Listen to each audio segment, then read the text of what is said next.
Hawaii Volcano Broadcasting. It's Lock and Load Monday, so lock and load. Okay. All right, so we have an incredibly wonderful panel. We're going to just talk about the preps we're doing this week and what guns we are getting or working on or what happened over the holidays, and we'll prepare for the next week. So we'll be locked and loaded. We got Edge, who's working on a Glock, right?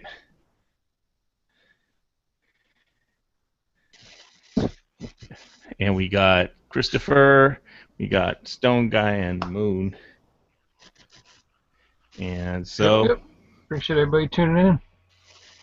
all right. So, uh, I spent the holiday over Easter, passed over, painting. Well, I got some ammo before, and on the holiday, I painted my like a two P Mag Gen 3s for my Tavor, my kind of like Tiger Stripes, and one Lancer.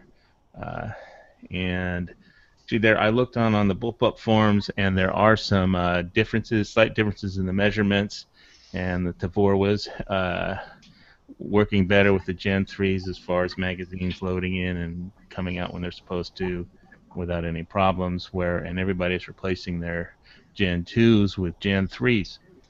Really?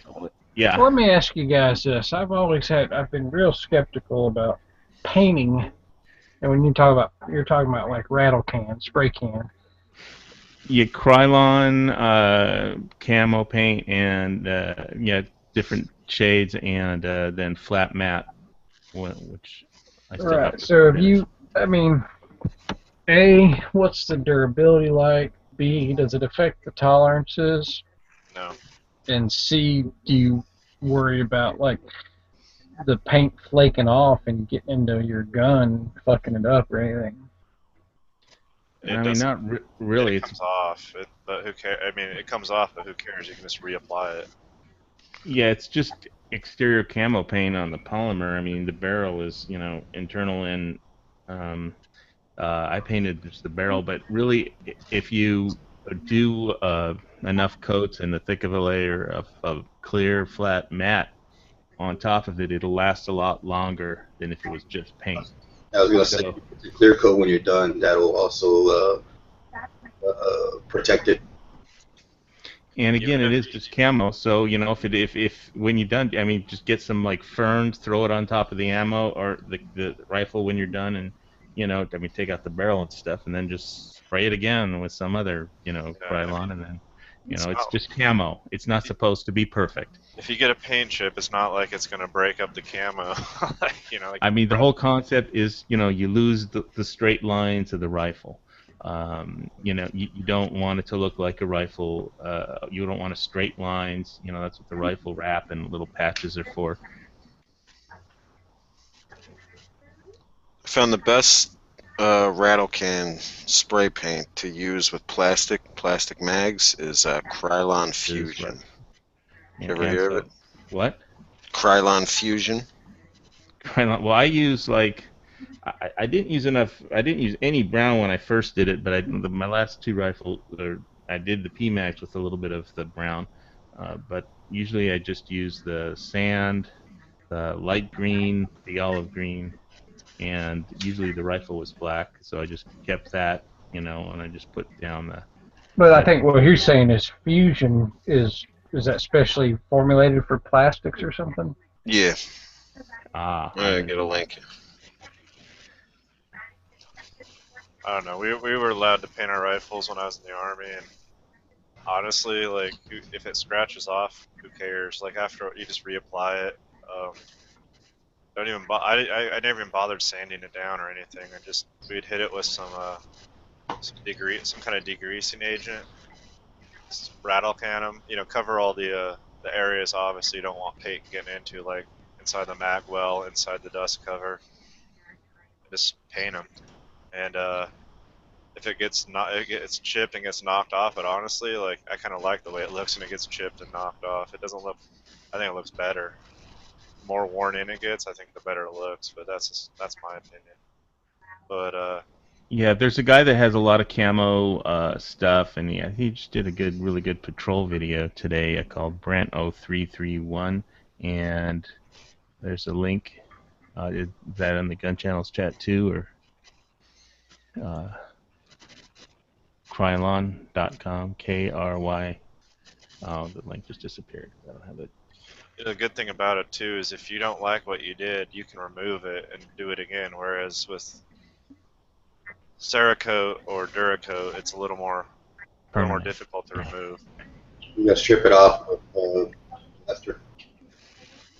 I mean, if you have an old beater AR-15 that you don't really care about, or it's already dinged up and scratched up, you can sit there and play with it until you get exactly the way you want, and then clear coat it to lock it in there. But even if it gets dinged up, it's like how much money did you really spend? You didn't spend like $300 on a professional Cerakote job, You probably spent like $30 at the most. I think some of the videos are cool when they show like you grab the local environment you're in, you grab some branches off a tree, little twigs, with the patterns that they have. You apply it like that. Fucking neat. Yeah, whatever your local fauna is, I mean, if you're wherever it is, you can just grab that, throw it on your rifle, and then just spray paint over it, and then it should match better when you're in your operating area. But I think the most important thing is the final analysis. That's you don't want them to see you. You want to see the enemy before they see you. So whoever it is. And also, not even if they do see you, they might not necessarily. I mean, if you're in a serious situation, obviously they're gonna. All bets are off, but it may be that I mean, in the worst possible scenario, maybe they don't react fast enough because they don't realize exactly what they're looking at. Whereas if you have a big black rifle hanging across your chest, they're going to know exactly what you are all about. Okay. Yeah. Even if they see a person, is what I'm saying. They might, if your rifle's camouflage, it's not only is it going to blend, it's going to blend in. And here's some other tips that I got from Brent. If you're going through woodlands, I think he put this in his last video. If humans always take the path of least resistance. So what you want to do is if you see a trail, don't take it. If you see the easiest way, because that's where the enemy would set up an ambush, at an obvious river crossing, or so don't take the trails, don't take the worn paths, and obviously there's a lot of military ways that I don't know how to cross a river, and correctly with people up front and back far, and I think the correct way is not to drown. Not to drown, that would be bad. But so the other thing I did in my ammo buying, I bought some before the holidays, and then I did my camo painting, my magazines, and then during the holidays and after I bought more ammo, and I got some of that. I got some because of the whole shotgun ammo thing discussion we had about the shotgun piercing drywall. I found some subsonic target load, or sorry, I didn't say that correctly. I meant shotgun birdshot penetrating drywall. It went through 4 layers in the video. So I found some subsonic 900 feet per second low recoil birdshot for home defense. Because I don't want to penetrate through like 4 layers of drywall and hit my neighbor. Birdshot for home defense. As well. Close quarters. Birdshot works fine. I mean, in close defense, I've seen it. I've seen that it goes right through a person. Yes. I mean, I can give you some video links, but. Oh no, I've seen the videos of them testing birdshot and buckshot, but I don't use a shotgun for home defense A and B. I wouldn't trust birdshot. Sorry, but. Well, and that brings me to my next ammo purchase. Was they had some Zombie Max, Hornady Zombie Max. That's 3,290 feet per second. Um, and the gun shop owner shot a pig, and he said this huge cavity, but it didn't penetrate all the way through the pig. But I mean, the pig died, but the round breaks up. It's 55 grain 223, not 5.56, but it's just a really hot round, I guess, at that speed. So that might be another. As long as you hit your target, you shouldn't have to worry about over penetration. So your shotgun's your go-to home defense. Well, it was just that I was thinking, I've been considering which weapon I should use, and until I get out of this condo that I own, which makes it harder to get out of, But you don't want if I over penetrate, like if I use a hot load and over penetrate through 5 apartments. I understand. No, I totally get that. I'm not naysaying. I'm just curious. Like, I don't want to get charged with reckless endangerment. That's why. So. I was thinking like a pistol or your Tavor would be a better. But I see what you're saying. But yeah, well, that's why I think the Zombie Max ammo would be good, because it's not going to over penetrate. And it's a really hot round, and he said there was this huge cavity in the pig, and the pig died, and he couldn't get a headshot, and it hit the shoulder, but it didn't penetrate all the way through because it broke up. The round breaks up after it enters. So, what I'm curious about is like a shotgun. What is the longest room? Which I'd imagine would be a hallway. How long is the longest room in your house? And like if you're worried about shot like not hitting center mass, and maybe like you have a few pieces of shot that miss the person, the intruder, the burglar, the whatever, rapist. You never know. To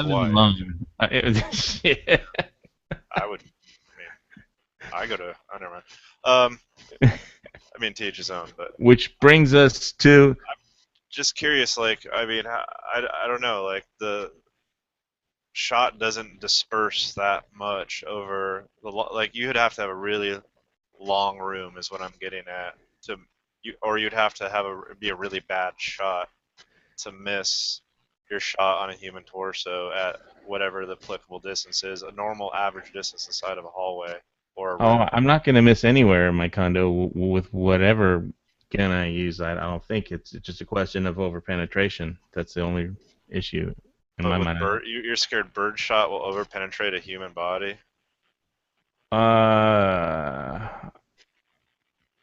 You see what I'm getting at? Like, I would rather use, if I was to use a shotgun, I'd rather a buckshot, because if I miss with buckshot, it will over penetrate. If I miss with subsonic birdshot, it won't. If you miss with a shot, basically at those distances, you're gonna probably miss with either if you're aiming center mass. Let me just put it that way. Let's just say I get off a bad panic shot or something, right. Or I'm fighting with the guy or something, Well, then with a shotgun, you're gonna be screwed either way. If he's close enough to grab to do that, to like fight with you, you're not gonna even be able to. You have to have a certain amount of standoff distance with a long gun in order to make it effective at close quarters. Otherwise, you're just. Well, I sleep right next to my Tavor. Let me just put it to you like that. I guess what I'm getting at is, what about a pistol with like frangible rounds or something? There aren't any frangible rounds on the Big Island that I know of. The closest thing we have is this Zombie Max, and it's not frangible technically, although the round does break up after entering. Oh, really? Yeah. Is it like a Hawaii law thing that you can't get frangible rounds? No, there just isn't any available at the moment. Remember, this is the Big Island. I don't know anything about the gun laws or whatever in Hawaii, so. No, it's just a question of people paying to ship stuff over here that people are going to buy. Most of the people that buy stuff are hunters or the police. I mean, the gun laws are screwed up. I was talking to the police are only allowed to have as a service gun a Smith & Wesson revolver. That's it. What? They aren't allowed. Really? Yeah. Yeah. They're Wow, trying to pass a new law that lets them get like a shield or something. that's a trip. Okay, so it's more like you're making do with what you have available, not like this is like your Yeah, personal this choice. isn't the mainland, you know. So we don't have like the best. I mean, my best choice would be to get out of this condo and buy a ranch, which is on my list of things to do in the not too distant future. But so his wife is bitching. Stone guy has to go. Jesus. Boy, and Edge bailed out. Well, let me put the our stuff in the gun lobby chat because I only just this chat just started. If I can get back to the lobby real quick. No, that's not the right chat. I'm just I don't know, like if I'm not really a big fan of shotguns for home defense only because you're limited in your capacity to 6 to 8 rounds. You have a long gun that's usually going to be probably I mean I maybe not. It depends on what rifle, but on average are probably longer than like an AR-15 because you got the 18-inch overall barrel length and the versus carbine 16-inch. You know, the receivers roughly about the same size, length of pull. You know, a modern AR-15 is adjustable, so you can adjust it down. And limited capacity, the reloading. I mean, granted, if you had a home intruder, 1 or 2 shots will do it. But the worst possible scenario where you would have to reload.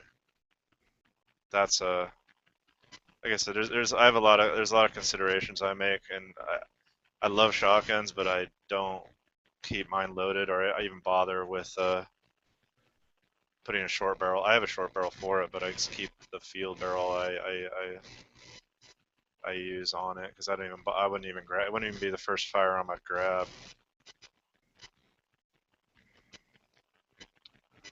Well, I have a Benelli, can handle 3.5 Magnum load. I just don't want to use that big of a load, Yeah, because I don't want to shoot through 5 apartments, like I said. So, but but what about and also you got to take. You also have to consider that like just piercing drywall is only like you got drywall, you got like 2x4s. There's electrical, there's pipes. All the garbage that's inside of each wall. I mean, is it really going to go through that? I mean, a rifle round, sure, but like a shotgun or pistol round, is it really going to go through that much wall? well, I think I'm going to. I mean, like I said, I sleep right by my Tavor, and I think after what I heard about the zombie max ammo, I think that's the stuff to Well, the use. zombie max, okay, like I guarantee you, a rifle round is going to go through walls. Yeah, but But I'm not going to miss with the Tavor. that's I mean, true, there's and no you got way I'm its going to. overall length being shorter. Yeah, it's shorter It's than using a handgun.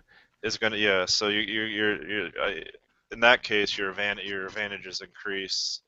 It's easy to hang a light off a Tavor. There's a lot of advantages to having something that's a shorter Well, overall length, and with the also, good. look, there's only one entry way into my home. So if somebody kicks the door down and then wakes me up as I wake up as the door gets kicked down, then then I have to reach for the first thing. Yeah, And you know, but on the other hand, if I have like she can hear that somebody's banging down the door and it's going to go down in like 20 seconds, then I have time to like go up to the second story and and shoot down at whoever wants to run inside my house from an elevated position, and then I could use whatever the hell ammo I want because I'll be shooting straight down, and there's no way it's going through the floor and doing the next. pistol's also good too because if you get in a situation where you come out to investigate and the person's right there, you end up in a situation where you're struggling with one another. A pistol's easy to to be able to put back into a fight, where a long gun, it's a lot harder to get back. You have to put a certain amount of distance between you and your adversary in order to put the long gun back into the fight. Whereas a pistol, they can be on top of you. And you can. On the other hand, like when Yankee was talking about all that, you know, how to deal with like there's like a squad of bad guys at your door are going to kick the place in. If you have a 50 caliber, you could just shoot through the door and take out everybody that's packed up against it. I would never ever recommend in any normal scenario that you shoot through any door, wall, or anything. I mean, for all you know, it could be a really aggressive troop of Girl Scouts wanting to sell you cookies. You know, it's No, I mean in like a shit hit the fan scenario situation. yeah, even in a shit hit, because eventually shit could unhit the fan, and you know, there is a possibility that you might have to explain why, and you probably would be able to explain it very well, and people could but there's always that possibility of that, especially if you live in a place like, you know, like where you have a DA with a, you know, Yeah, we're stick up his talking ass or about something. no rule of law or just, you know, and lawless gangs running around and stuff like Trust me, dude, I've been through it in New Orleans, and when if the rule of law or when the rule of law comes back, there is a possibility that you might have, you know, you might have to answer for why you did what you did. And usually in that scenario, you'll be able to explain it easily away, but you never know. You might, like I said, you might get that DA who has Yeah, got well, that. we definitely get that DA here. That's, you know, why I've got the in the normal rule of law situation. Got my stuff that I'll pick the shotgun ammo that won't penetrate, the subsonic stuff, and I've got the Z-Max that if I hit my target with the Tavor, it won't go past it. Yeah. You know, with any energy. So, and I don't have a 50 caliber, so. I know. I just don't. I never shooting through a door is You know, it'd have to be wartime kind of a situation only. You know. I know. Trust me, I get it, but it's something I wouldn't even like think about, because you just don't want to put yourself in that situation where you're having to, you know, explain to a bunch of, you know, people who could, you know, obviously want to hang you out to dry why you did what you did. Yeah. Well. So other than that, let's see. I haven't been. I mean, that was my holiday. Buy ammo before it. The girl outside the Sports Authority laid hands on me before Easter to give me a blessing. What? And oh yeah, I explained that a couple chats ago. Okay. Well, I had two missionary girls, you know, come out to me. I was walking out with the shotgun ammo. I had got like 2/3 off sale on some free boxes of turkey load, and then as I'm leaving, two missionary girls come up who were like 18 and 20 and want to just, this is, you know, Christian missionaries, I guess, come by around and before Easter or whatever, and so they wanted to lay hands on me and say a blessing. So it's like, oh, okay, you know. You and Ireland are making me think that Hawaii is just the weirdest place in the world. Well, they didn't come from, these missionaries did not come from Hawaii. They're like mainland missionaries, and, you know, they're also Japanese missionaries, because there's some churches around here. What, you know. they didn't want to go to a real freaking island to spread the word. No, as far as they got was with Hawaii. her Starbucks latte in her left hand, and she right hand she laid on hands and said a blessing. Yeah, I guess you can't get Starbucks on a tropical island in the middle of, like, I don't know, the Philippine Sea or something. Why give up the conveniences, you know? Yeah, no shit. You can be a missionary and have fun at the same time, you know. So what did you do? Are you working on anything this week, or do anything over the holidays, or? I worked over the holidays, but now just sent away my my paperwork to CMP. Tried to gather up enough funding to buy another weird pistol, but it doesn't look like I have enough of my firearms piggy bank to afford it. So I'm gonna have to let it go, which is a bummer, because it's on my bucket list. So.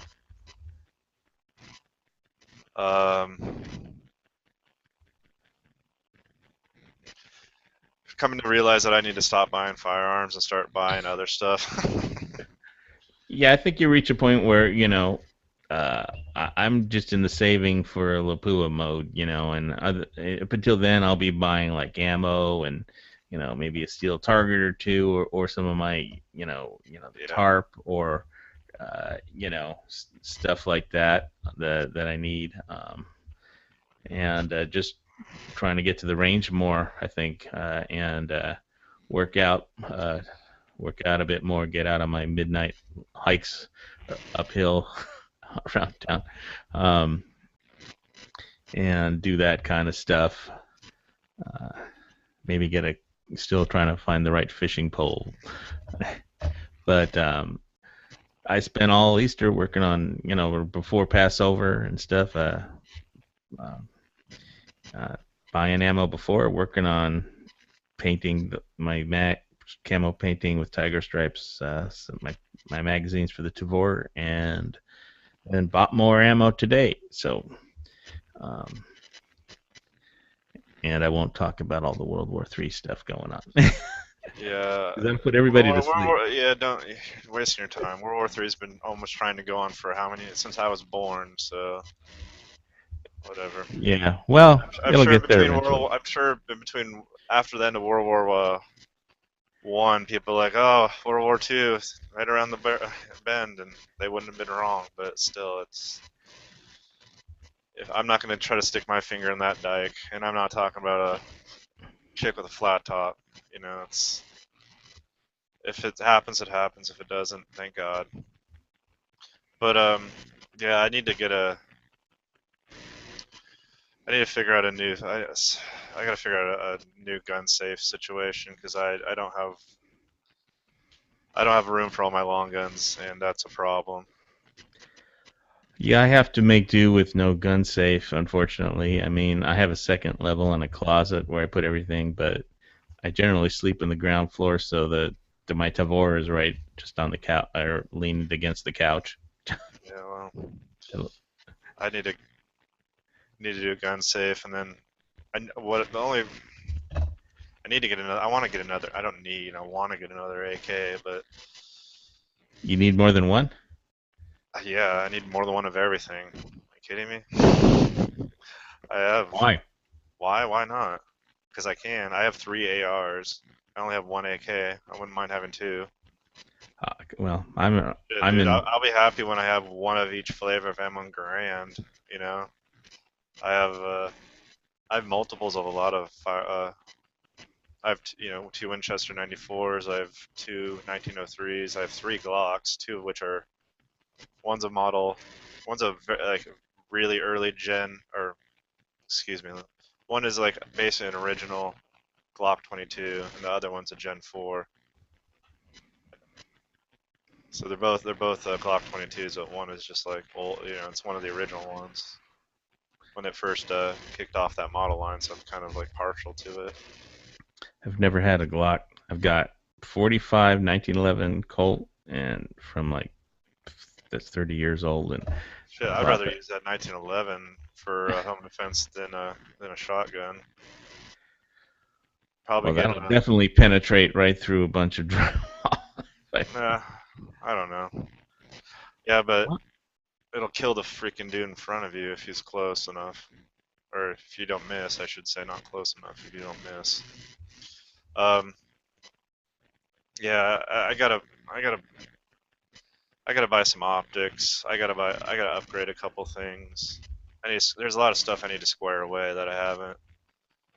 I have plenty of ammo and magazines, so I need to square away my.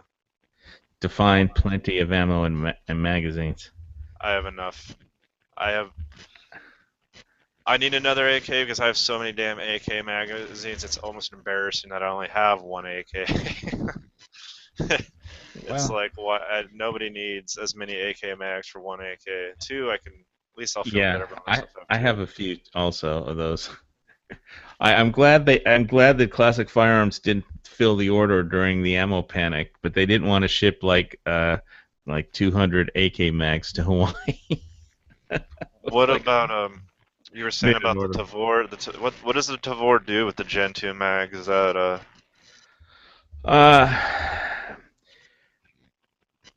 I never had a Gen 2 mag, but I think it was dropping. Let me go to the Bullpup forum and find See, just I locate only that have again. Gen 2 mags. I have a whole crap load of Gen 2 P mags, and I have to say that if I was to get a Tavor, it'd be really effing annoying to have to go through and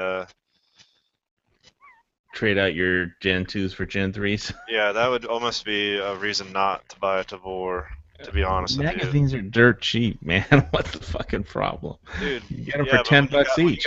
when you got 50 or 60 of them, it's not dirt cheap anymore. Well, you know, trade them when Hillary's going to run. Next time the ammo prices go up, just sell them. You know, most people with an AR don't. I mean, you have 3 ARs, so I mean. Yeah, but I'd also rather if okay, so then all right, I sell a bunch when I don't know about this. Still, regardless, that's buying a bunch of new magazines anyway. And then on top of that, if I have to pick up a random magazine and I grab a Gen 2 magazine instead of a Gen 3, even if it's not my own, let's say I borrow a magazine from a buddy, I don't want to have an epic failure because I used the wrong flavor of PMag, you know? Well, they get a Gen 3. I mean, you're talking about a minuscule, meaningless amount of money to buy the right mags. Just Yeah, paint them. but what I'm saying is not okay, so I square myself away at the magazines and then I go to borrow a magazine for one reason or another, or scavenge a magazine for one reason or another, or whatever the case may be. If I pick, what I'm saying is, if I pick up the wrong magazine, stick it in there, and something stupid happens at the exact wrong moment, then what? You know, it's if basically if I'm using a rifle, I want my rifle to use all those pattern magazines, regardless. Like I don't want to grab the wrong magazine and end up with a single shot rifle or something. Well, I think the main thing with the Tavor is you have to keep the bolt carrier group clean and lubricated, That's and it every doesn't come rifle. from the factory.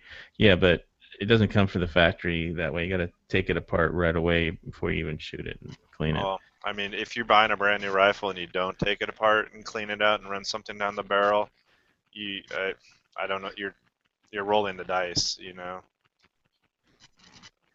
There could be, I don't know. I always take apart a brand new firearm and give it a once over before I go out and shoot it because you never know. Yeah, well, you can't just give it a once over. You have to completely break down the bolt carrier group. So, Okay, I break it down and give it a once over, you know, not like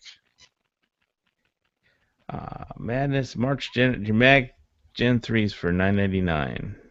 Magpul okay. Gen 3. It's not. I'm not talking about the cost. I'm talking about it's like the FN FN2 FN 2000 FS 2000 or whatever that fucking thing was called that can only use certain magazines. I mean it's a deal breaker if I can only use certain magazines because who's to say that those are going to be available, and who's to say that I don't end up with the wrong magazine and then what do I have? Well, have every rifle has its advantages and disadvantages. So if you don't want to have a supply of Gen 3s, then you could be shit out of luck if you're planning on scavenging magazines. But I'm trying to find the exact ammo, the page where it was, and it looks like it has been put back a few on the Bullpup forum. I'm just saying, like in my experience, sometimes the situation doesn't dictate like a perfect scenario, and if I have to hope to God that I don't end up in a situation, and I don't, I end up, if I have a weak link, then I'm just inviting like something to go wrong. And if the weak link is that I have to, for one reason or another, I'm down magazines or I'm down ammo, and what's presented to me is the right magazine, but the wrong type or flavor or color or whatever the freaking problem is, then Measurements are slightly different. yeah, see that's Well, not good. Tavor's picky on the magazines. That's one thing you have to consider if you want to deal with that or not. I don't care because I don't have an AR, and I've got a ton of, Gen 3s and Lancers, which don't seem to have any problem either. So That's good. Lancers are great mags. I just I don't know. well, you don't have to buy a Tavor if you don't want one. I want one, but it's a bummer to hear. It's a bummer to hear that like it is having issues with what is probably one of the most common magazines on the civilian market is I would say the Gen 2 PMag. Yep. Well, I know there's an ad that somebody wants to trade all their Gen 2s for Gen 3s on Bullpup Forum. Let's see. I wonder if they just moved this because IWI asked him to. People were complaining about stuff. And yeah, I never quite bought that it'll work with any, any M4 style magazine, which I never bought that. I thought that was a kind of a false claim. It's not that it won't work. It's just that you can't count on it. I think it was just falling out. It wouldn't fall out when you hit the mag release button, and stuff like that. If you, yeah, well, I mean, honestly, that could happen with any. Well, I will try. Sorry, well, don't buy it. I'm trying to decipher a comment in the chat, but no, it's. I mean, if it doesn't drop free, if people are complaining it not dropping free, obviously they haven't shot enough rifles because not every rifle, not every. I mean, AR-15 platforms supposedly always drop free, but they don't. You never know. You got a GI mag that's been tweaked a little bit, it may not drop free. All I know is they changed it specifically to work with picky rifles like the Bullpup. It's like the Tavor. You're talking about the Gen 3s? Yes. They changed it to work with the SCAR, I think was the. Yeah, they changed it for picky rifles. I think the SCAR was the catalyst for the change because otherwise you had to modify part of your magazine to feed correctly into the SCAR or lock in correctly or something weird. I wonder if they moved it to the general chat and take it out of the Tavor. Because IWI sponsors the Bullpup Forum, so that's I'll have to find it up and bring it up. Well, that's only but people are still allowed to say stuff and. Well, I mean, yeah, it's to me that's bad form to take something down. Good form. I'm not sure they did. All I know is I can't find it right now, and I hope they didn't, because that would suck. I mean, address it, don't take it down. You know what I mean? Yeah, well, I don't see it, but I'll look at it. So I'll keep trying to find it. This is probably in here somewhere, and I just don't remember what the hell the name of the post was. But there was like about 20 responses or something, and talking about the best, the Gen 3s. I'm sure the Gen 3s are better than Gen 2, but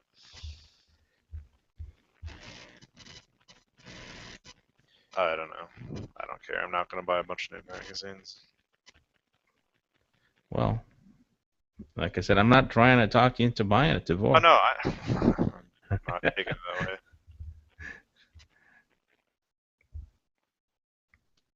Let's see. All right. So you're not going to be buying any guns anytime soon, or you're? I don't know. I might try to buy a NPAP before they're I can't find anymore. But we'll see how next week goes at work. No, I mean, there's plenty I want. Don't get me wrong, and I keep getting offers for, or not. I shouldn't say offers. My bucket list. Some of the guns on my bucket list keep popping up, which is really tempting. But I think I'm gonna have to forget about this bucket list for a little while because. Well, yeah, our mayor had the same problem here in Hawaii. I did a video on it. He doesn't have a credit card anymore, and he got caught. The Big Island mayor, Billy Kanoya, got caught with his hand in the cookie jar, and so he has his like debit card and his government purchase card, which is a credit card. He doesn't have his own credit card. He's just like 50-year-old lawyer, and so he got caught with some charges at the Honolulu Korean hostess bar. What? That's our mayor. Still in office? Yeah. They kicked it from the county prosecutor kicked it to the state attorney general because he didn't want to. He was like hot potato. We punted it. Yeah, he didn't want the county. Are they the same? Are those guys the same in the same political party or something? Everybody's a Democrat. This is Hawaii. There aren't any Republicans. I mean, everybody's a Democrat. But no, it's there's an 800. He spent $892 on a one night at the Korean hostess bar. Oh yeah. In Honolulu. Sounds like a good time to me. Yeah, he just shouldn't have put it on the government bill, and he puts everything on the government credit card and his personal expenses, and he pays some of it back. But this was like, they've been stonewalling. I mean, these are the people. This is the anti-gun mayors and stuff, and politicians we have to put up with, So. Yeah, and I thought, I have to constantly remind myself it could be worse where I live, so that sucks. Yeah, and wasn't there a big scandal in New Jersey or something with or somewhere back east, some Democratic congressman or senator got busted for just flat out corruption. There's been a few things lately that people have been getting caught with their. Yeah, we'll put in Korean hostesses on the government purchase card. Well, dude, if you've ever been to Korea, I mean, shit.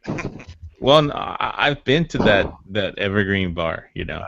You just go and you pay them $20, and they talk nice to you for as long as $20 a drink. It's like, but $800.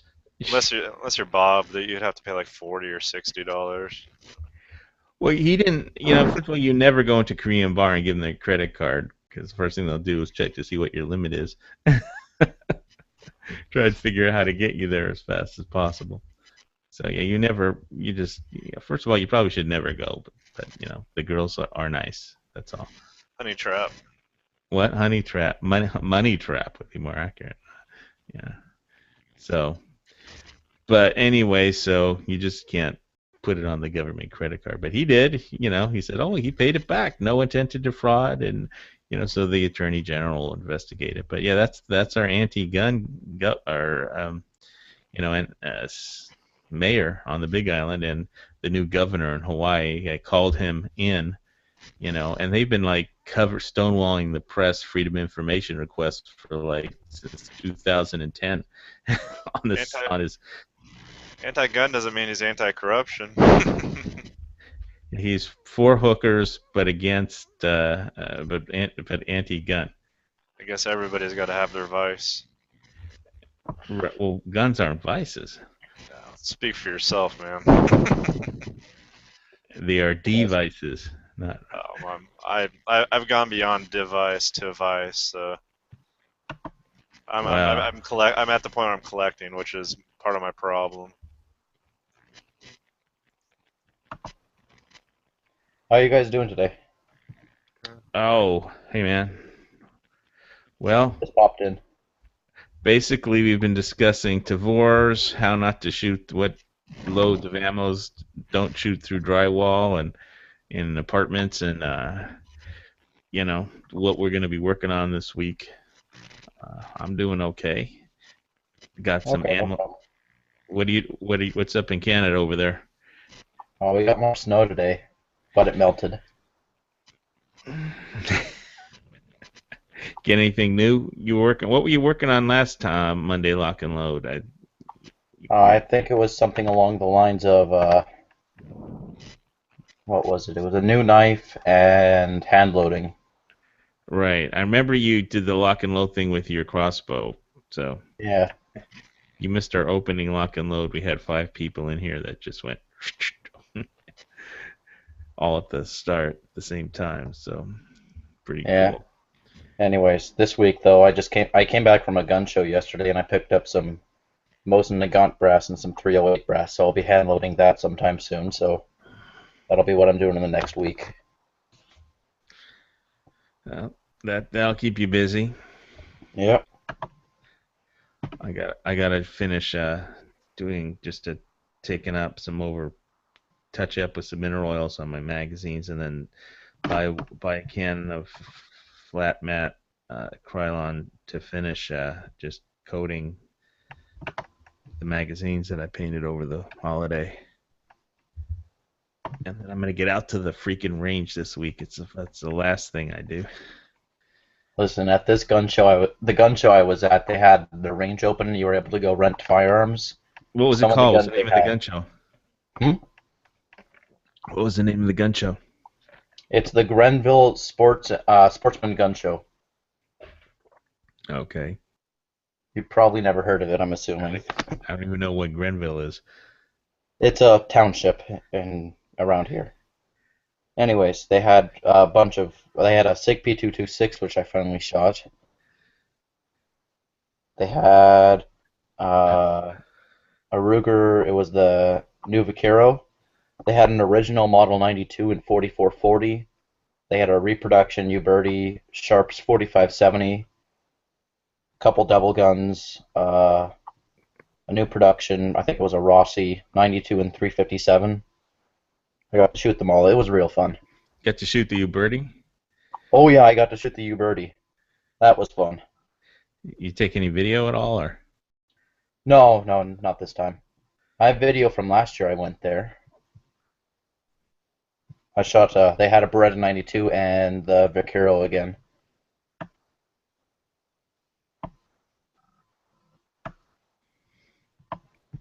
So and Maybe what next year. Go ahead. I was going to ask but you didn't buy any guns. You said you just bought brass or something, or? Yeah, but my brother bought a K31.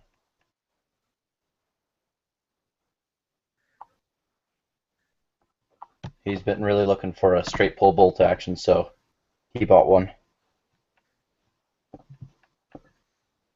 Anyways, I was also invited to go do some cowboy action shooting with a couple of the guys. One of the guy that owned the Sharps also offered to for me to borrow one of his firearms for cowboy action shooting. Yeah. Oh, that sounds like fun. Yeah, Have it you is. practiced that kind of stuff? Not too often, but I was doing pretty well at the range yesterday.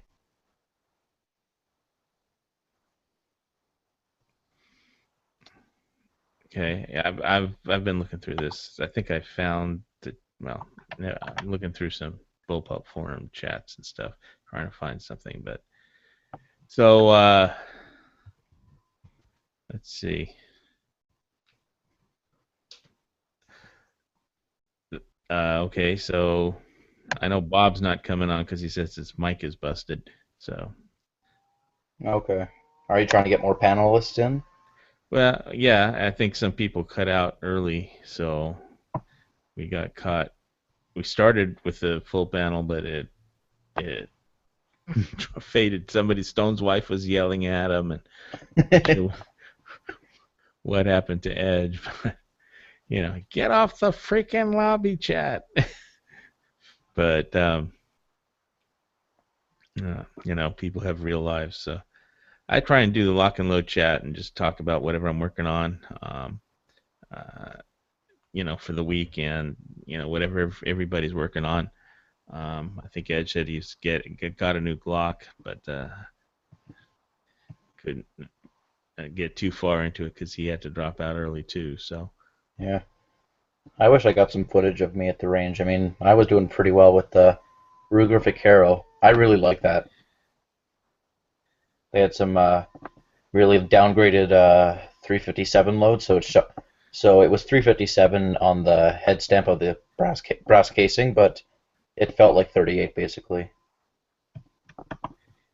it fit 357 that felt like 38. Yeah, they downloaded it. Ah, I don't know why they just didn't load 38 special, but I've never shot a Vaquero. There's a gun channel here in Hawaii that has tons of revolvers. It's like a revolver expert. It's like a John Wayne production movie name, Batjack something. I forget the number. Batjack 86 or something like that. All he Okay. has is revolvers. He's a revolver guy. But my only revolver I have is my 357. that's the 200. Ruger, right? Yeah. Yeah, the LCP. No, No, the the L. What is that? GP 100. Oh, okay. So, yeah, I picked up a couple boxes of Blazer ammo for it over the holidays weekend. And so I think I'm pretty stocked up for ammo for the foreseeable future. Yeah, I need to stock up on some more. I'm thinking of picking up 300 rounds of 7.62 39 in the next 3 weeks or so. I have like, over 2,000 rounds, and I don't know. Some people Yeah. would say that's too much, I or don't some have that say much money, man. that's not enough, or yeah. Well, I bought a case of hollow points, and I had bought a case of full metal jackets, and then I had some soft points and miscellaneous stuff, and some Red Army. Most of the stuff I have is Tula. One box of Red Army. So. Yeah. There's a site here in Canada that has 1,440 rounds of 7.62 39 Chinese military surplus for $200. That's cheap. Yeah, 14 cents a round. So I'm It's thinking not going to be as the round. I mean, the bullet is going to be as good as like the Tula bullet, probably. But it's a full metal jacket with a steel core. yeah, but I think the weight is different on the Tulas. Oh, this is 127 grain. I don't know what the Tula is. Yeah, everybody says Tula flies straighter or longer or whatever, but not a. That's what I'm reporting what other people say because I'm not a. I mean, I don't care for the AK. I don't really care. I just get the Tula stuff or whatever. But I have an SKS. We can't exactly own too many variants of the AK here. We only have one actual AK variant, but that's a long, complicated story. Oh, it's just by what you're allowed to buy? Yeah, there's only one actual AK variant. I mean, we can own multiple VZ58 variants, but there's only one AK variant we can actually own, and they're like $3,000. $3,000? Yeah. For an AK? Yep, because they can't be imported anymore, and they're very limited quantities, and they're a sporting rifle. Okay, for everybody in the Gun Channel's chat, it's a Growler. It's like a electronic warfare plane. What is? It's based on the A6 Intruder. Yeah, it's a Growler. It's electronic warfare. Yeah, well, I like troll the Defense Channel pictures of the week for cool looking lock and load pictures for each week. I got another one too, but this one was cool. Week. Yeah, save it for next week. Maybe we'll get some more people on. And I haven't got my tarp yet. I went to go buy the one I wanted, and it was big, but it was that they ran out of the green, and all they had was gray. So I have to you know, I mean, I have two like of the Costco double thick heavy duty, you know, really heavy, but tarps that are, you know, polymer or whatever that it is, but I don't have any lightweight one for my backpack yet. So I wanted to get one from Wilderness Outfitters, but I wanted something green to match where I live, not gray. So I'm gonna have to call them up and see if they're gonna actually get any more and anytime soon, or I have to buy from somewhere else for a lightweight uh, tarp from a backpack. So I'm still working on that. I'm having to do that this week, I guess. Carried over from last week. Yeah. I'm not sure if I should buy the 1,440 rounds of Chinese surplus 7.62 or get more reloading supplies for my 308. Well, your political situation isn't going to change. I mean, anytime soon, is it? Are the politicians there going to be? You're going to have a chance of an anti-gun person being put in charge? Do you? Well, the system here is kind of so. Yes, and You, for instance, right now we have a majority conservative government, which the Conservative Party is the pro-gun one for the most part, but the RCMP, the Royal Canadian Mounted Police, they basically are able to change any firearm to any classification at any time. So right now an SKS is non-restricted, so you can go shoot it in the bush or at the range. But they could change their mind right any moment and just put out an issue saying it's prohibited and now you have to hand in the gun. have to hand it in after you already bought it. Yep. They did that with the Swiss Classic Green, the Swiss 550 or 556, whatever it is. And they did that with one variant of the. Do they come to your house and do they come knock down your door at your house if you don't turn it in? Well, there's no registry for them. If it's non-restricted, there's no registry, so they didn't have any list of names to go to, so there was no real way to enforce it. But it's still a pain in the ass, and it's mandatory minimum sentence of 3 years if you're caught with it after it's prohib. Well, but for the most part, I mean, for the most part, most firearms aren't really in danger of being moved classification.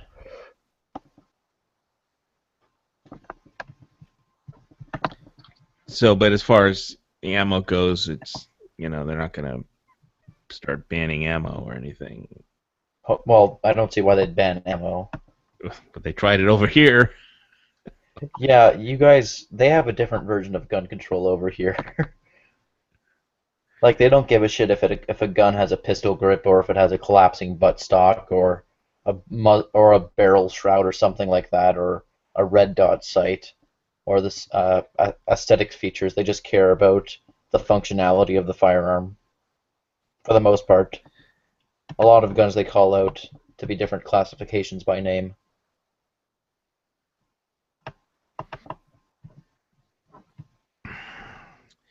Well, obviously, America, every state is different. And, yeah, it is. You know, we just have had, you know, a week with Hillary coming up. She's supposed to announce any day, and I'm just wondering what's going to happen to the. What is she supposed to announce?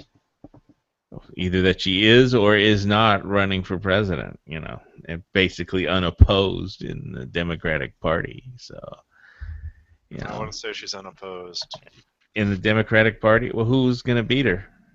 Well, I don't know if it's about beating, but I doubt she's going to just be the only person on the ticket. There's Biden. There's a bunch of other people that are. You laugh all you want, but you never know. At Biden, I'll laugh.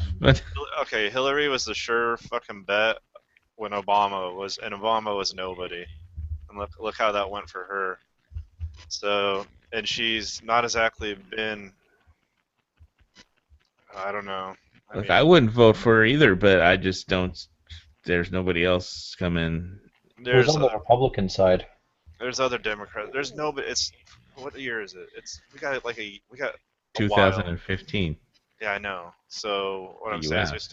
we still got like a long time to even. It's too early to tell. That's what I'm getting at. It's Well, too early to worry, also, because I mean, it's also not a sure bet that I mean, maybe an actual. yeah, but it's never too early to buy more ammo just in case. Exactly. Agreed.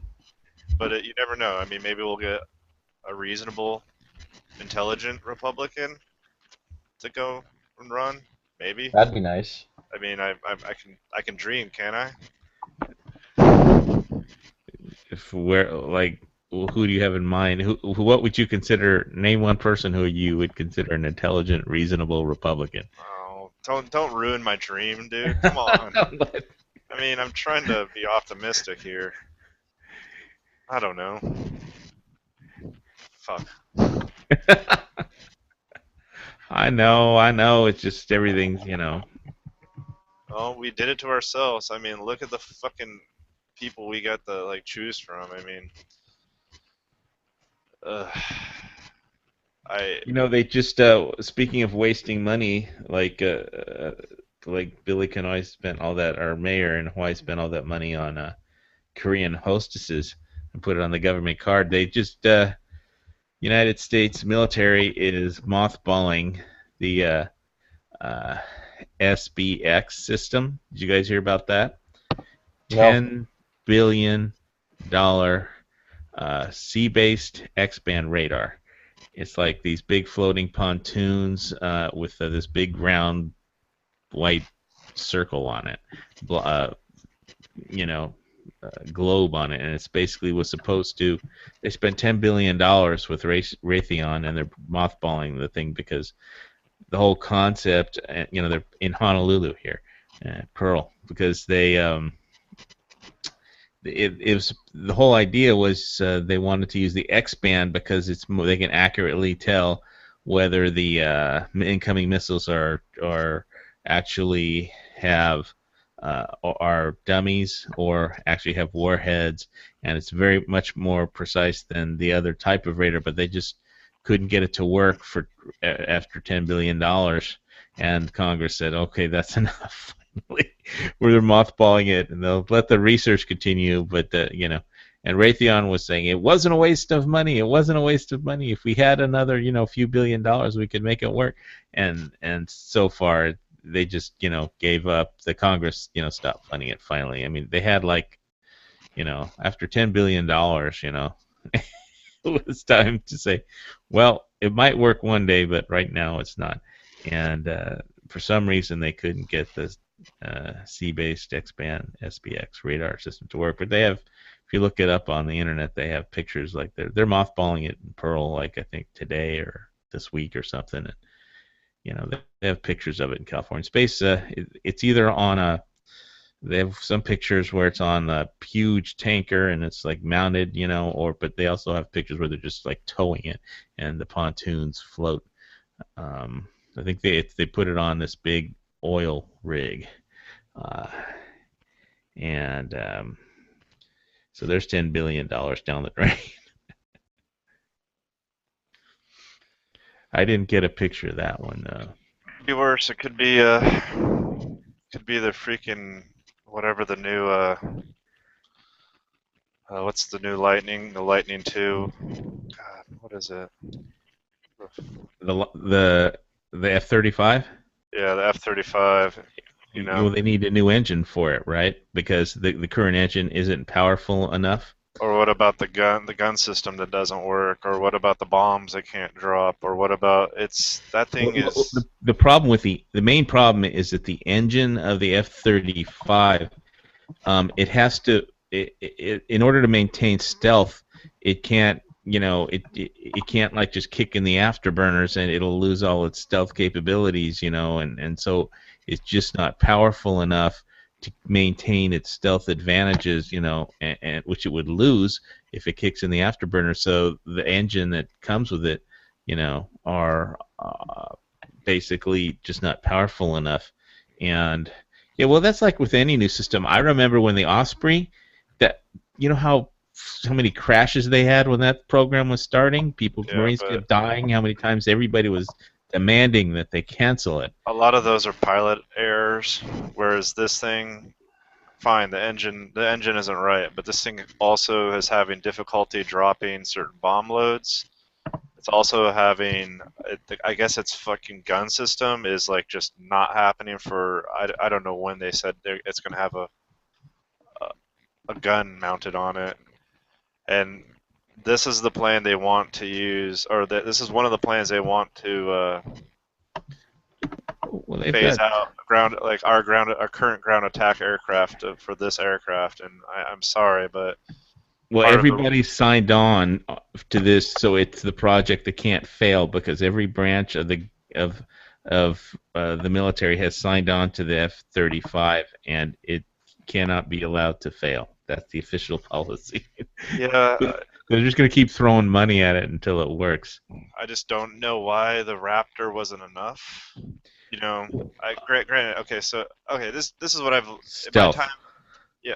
Well, the Raptor has stealth capabilities. It's not as stealthy as the F-35. All right. Well, at least it can fly. At least it can drop bombs. I mean, this thing, Well, sure, it's it's- stealthy, but it can't fucking drop bombs, or it doesn't have a forward-facing gun. So what is it gonna do?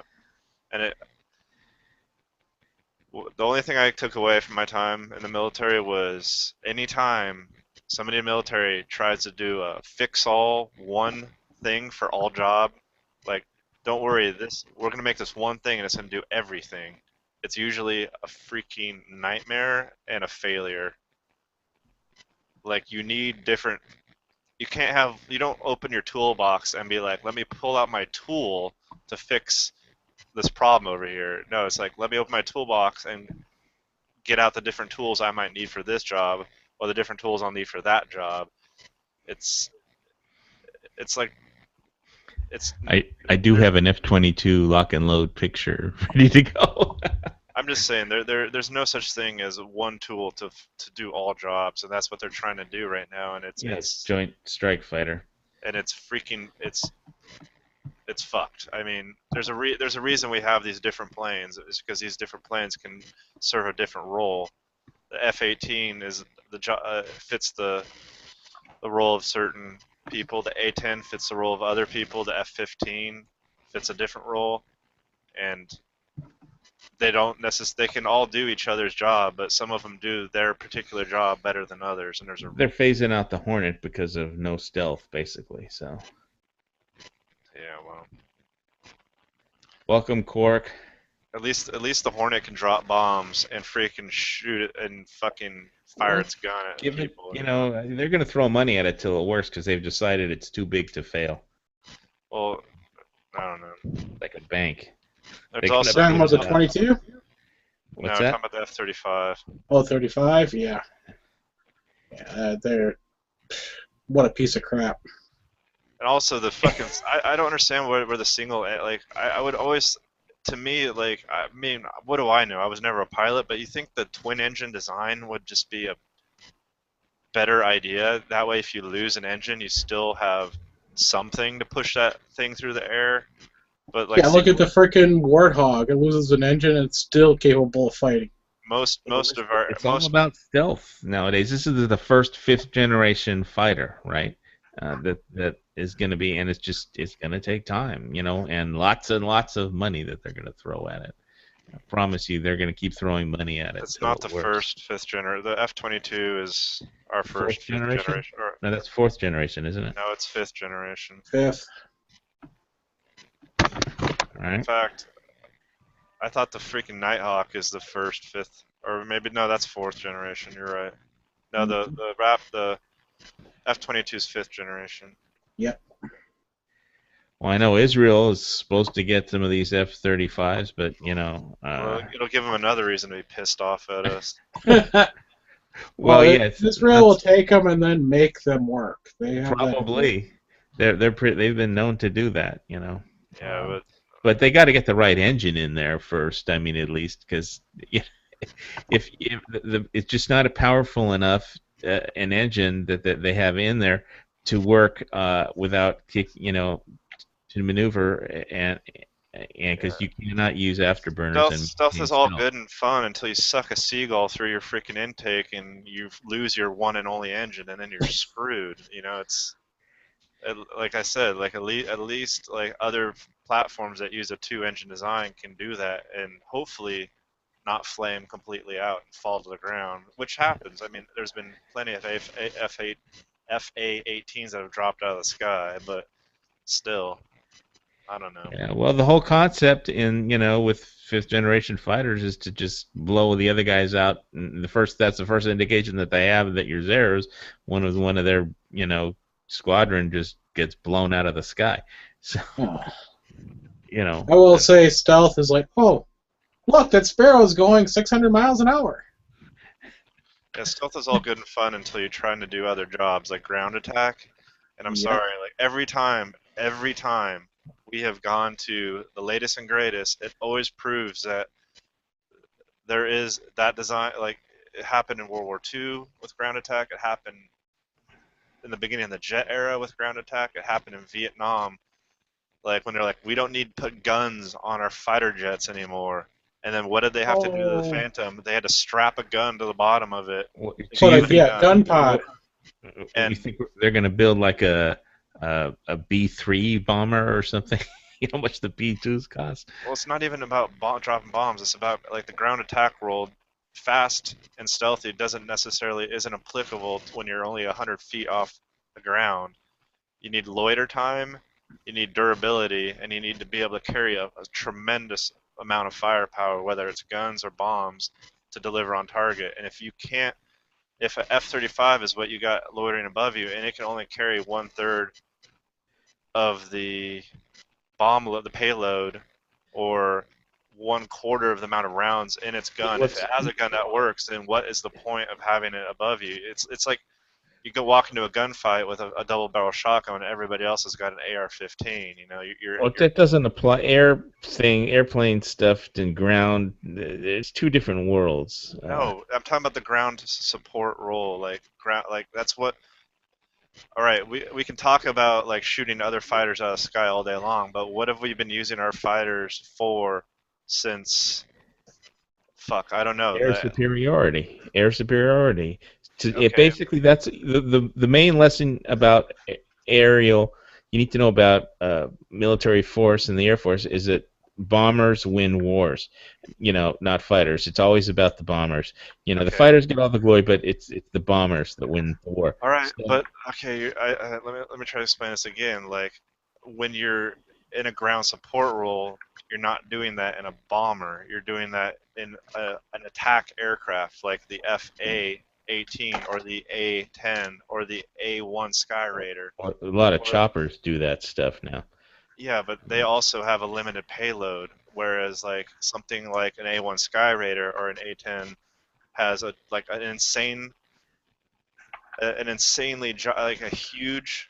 huge payload. So does a B-1. Has a long loiter time, so it means it can stay in the area, and basically, if it's not dropping bombs or shooting its guns, it can scare the living piss out of the bad guys just by its presence, because it's low, it's slow, and it's maneuverable. Whereas you have a B-1 or B-2 or B-52, you're at a certain altitude, which is going to negate your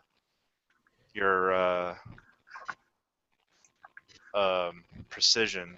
No, it doesn't. I mean, they laser the targets, and they're gone. It's not all dropping bombs. There's also there's rockets. And then of course the famous gun run.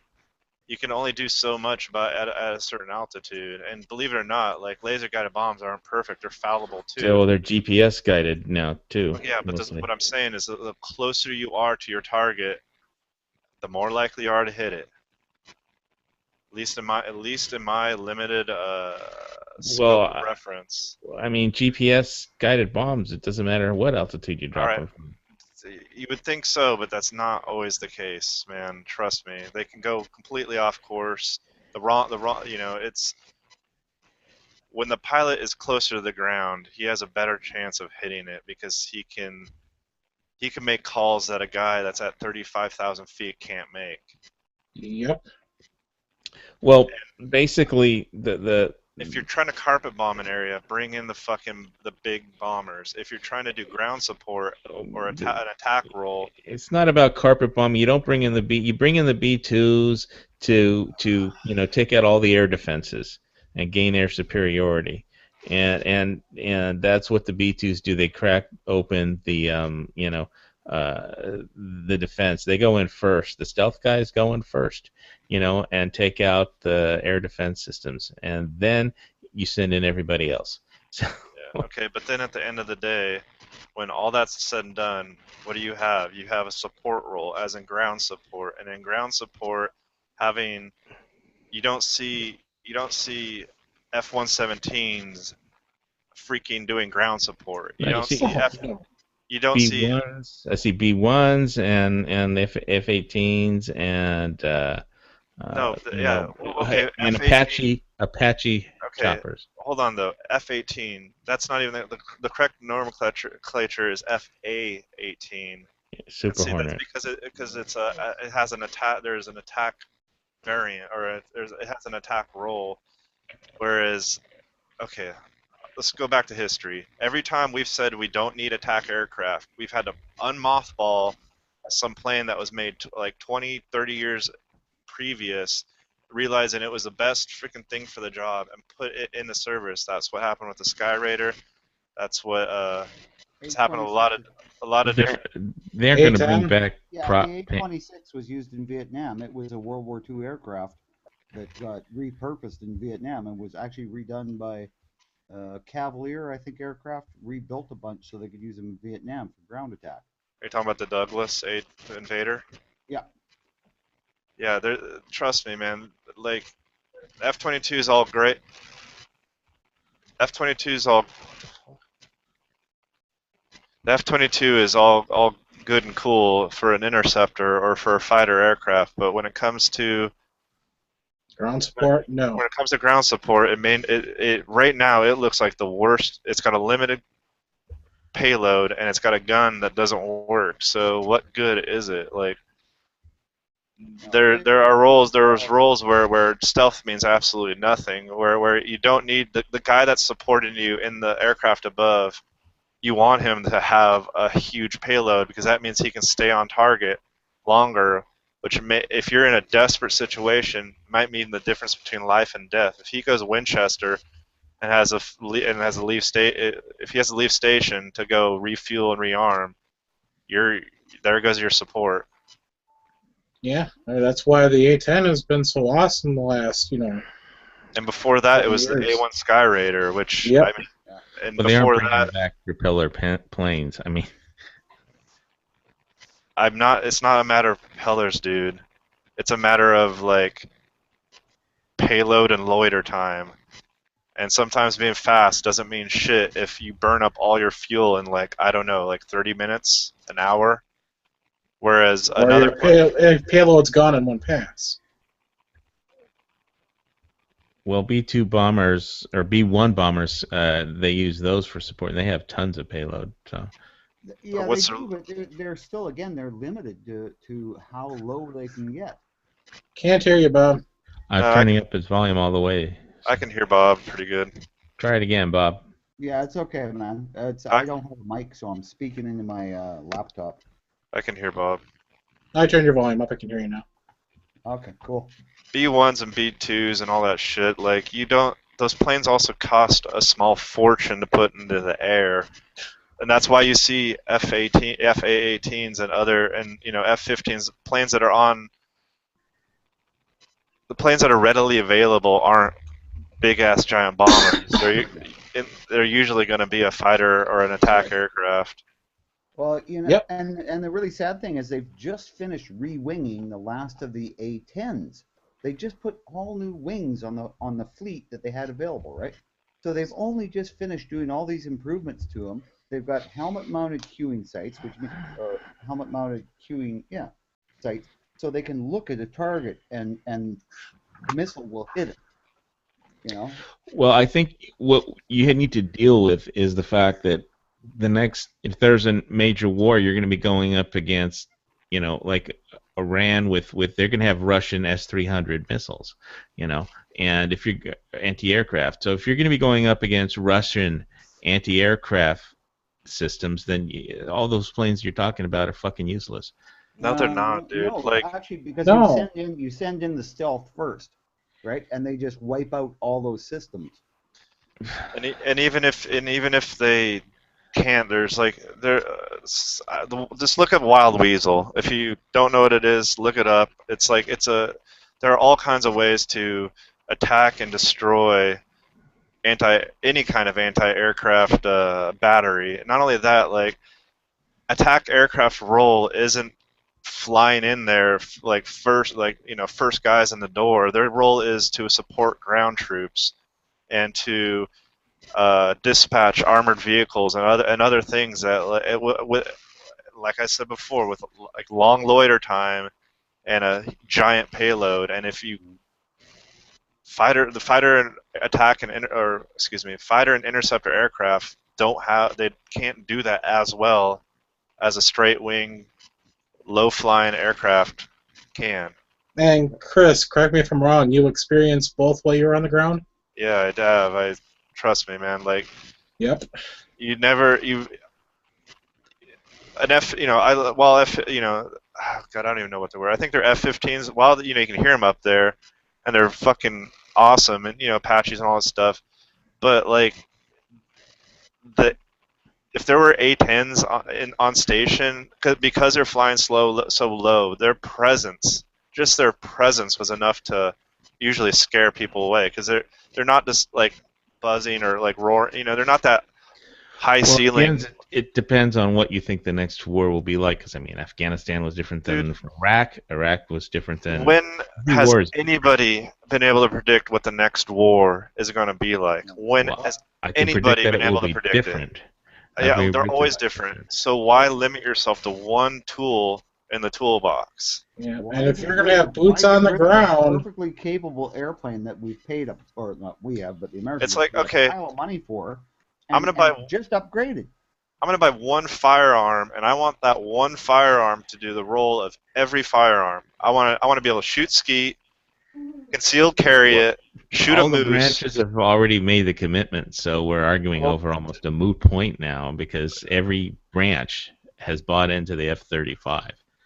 Yeah, well, I guarantee you, I bet you money, their branches wish they could buy the fuck out of them. I guarantee you, like, that's... The generals and the admirals, how much were they receiving under the table to approve these contracts? Yeah, I guarantee you they bought in, like, in a way that don't leave it up to the bureaucrats to make the right decisions. Unfortunately, I think that's what it comes down to. Well, like you said, I think the Marine motto is to adapt and overcome, and persevere, and be victorious. Yeah, well, and so they'll use the weapons that Congress gives them to make them work. If anybody the Marines have always been underarmed, and No, I wouldn't say underarmed. They have a role, and they stay within that role. And I guarantee look how long they had the M60 tank compared. Everybody else was in the M1s, and they were sitting with the M60 still. Well, I don't know. They use the Harrier for a reason, and I think they got roped into this F-35 because this thing would have a vertical takeoff and landing capability. Yeah, the whole idea is they could make long runways unnecessary anymore. But unfortunately, I just don't understand, because the Harrier has also an ground attack role, and I just don't understand how this thing's going to be shoehorned into that role, because I don't know. It's a horrible plane all around. No, I think it could be a good plane for the stealth capabilities and the intercepting capabilities. I think it's a great plane. Load it up with missiles, send it out to attack other fighters and other SAM sites and whatever. But when it comes to ground attack, it's abysmal to me. Well, the thing is, it can be stationed right on the ground where you need it, and it doesn't have to loiter. It'll just park on the ground. And that's not, dude. No. You need It doesn't support. work like that at all. You park a plane on the ground, all you've done is made a great that is like the best target you can make for like any enemy of any kind, whether it's a guerrilla Well, you enemy said or you were worried Yeah, about and litter time. well, You forget all about the support you need to maintain it while it's parked on the ground. yeah, you, Well, like if you can't just park it here, dude. No, you want it well behind enemy lines where it can be kept safe from an easy mortar shot or a easy artillery arms. Well, shot. if where in Vietnam was it safe during the Tet Offensive? Okay, Nowhere. but all right, but look where they had the planes parked. The Tet Offensive is Hawaii? that's one thing. Like that's Yeah, one thing they that were happened on 40 years freaking ago. carriers. Well, and they flew B-52s out of Hawaii in Yeah. Vietnam. And Yeah, and but I Japan. think Yeah, the and thing that's Japan. changing about the part we have to grasp here is that what's changing is the entire military doctrine. The weapons that are being designed, to oppose the United States is area denial, and they're trying. And I think at some point the whole concept of carrier task force, they're trying to make them relevant and effective, but with some area denial weapons, and like the Chinese have a new missile. They haven't completely got it to work yet. I think it's I forget what the name is, but it's like some S-2000 or whatever. But it's like a ballistic missile that can sink a carrier with one shot. So The they're Russians had that in the Cold War. It was called a nuke.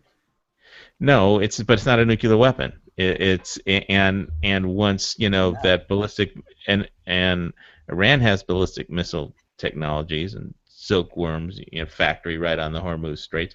But as the missile technologies improves, you're going to be dealing with area denial weapons, and so being able to have planes that can land in your bases, your forward bases, without Right. having to have a long runway. I get that, but in- you also in have a advance. plane that can't carry external drop tanks because it ruins the Stealth. capability. So you've therefore given yourself a limited like loiter time, a limited distance. Like basically, they only have a certain amount of time before they run out of fuel. Yeah, And if they carry exterior drop tanks or Yeah, exterior it's- bombs, they're screwed. I mean, it's Yeah, They're they have to. they're a first war day plane, right? Now after the first war day, they become really crappy airplanes because you start hanging shit on them.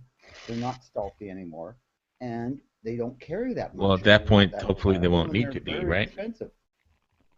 well, I Yeah, when don't all your offensive weapons, besides your freaking guns, are basically in well, the thing doesn't have a the gun. belly. The thing It's doesn't not have a very gun good. that works. The thing doesn't even have Oh, a gun. that works. I know.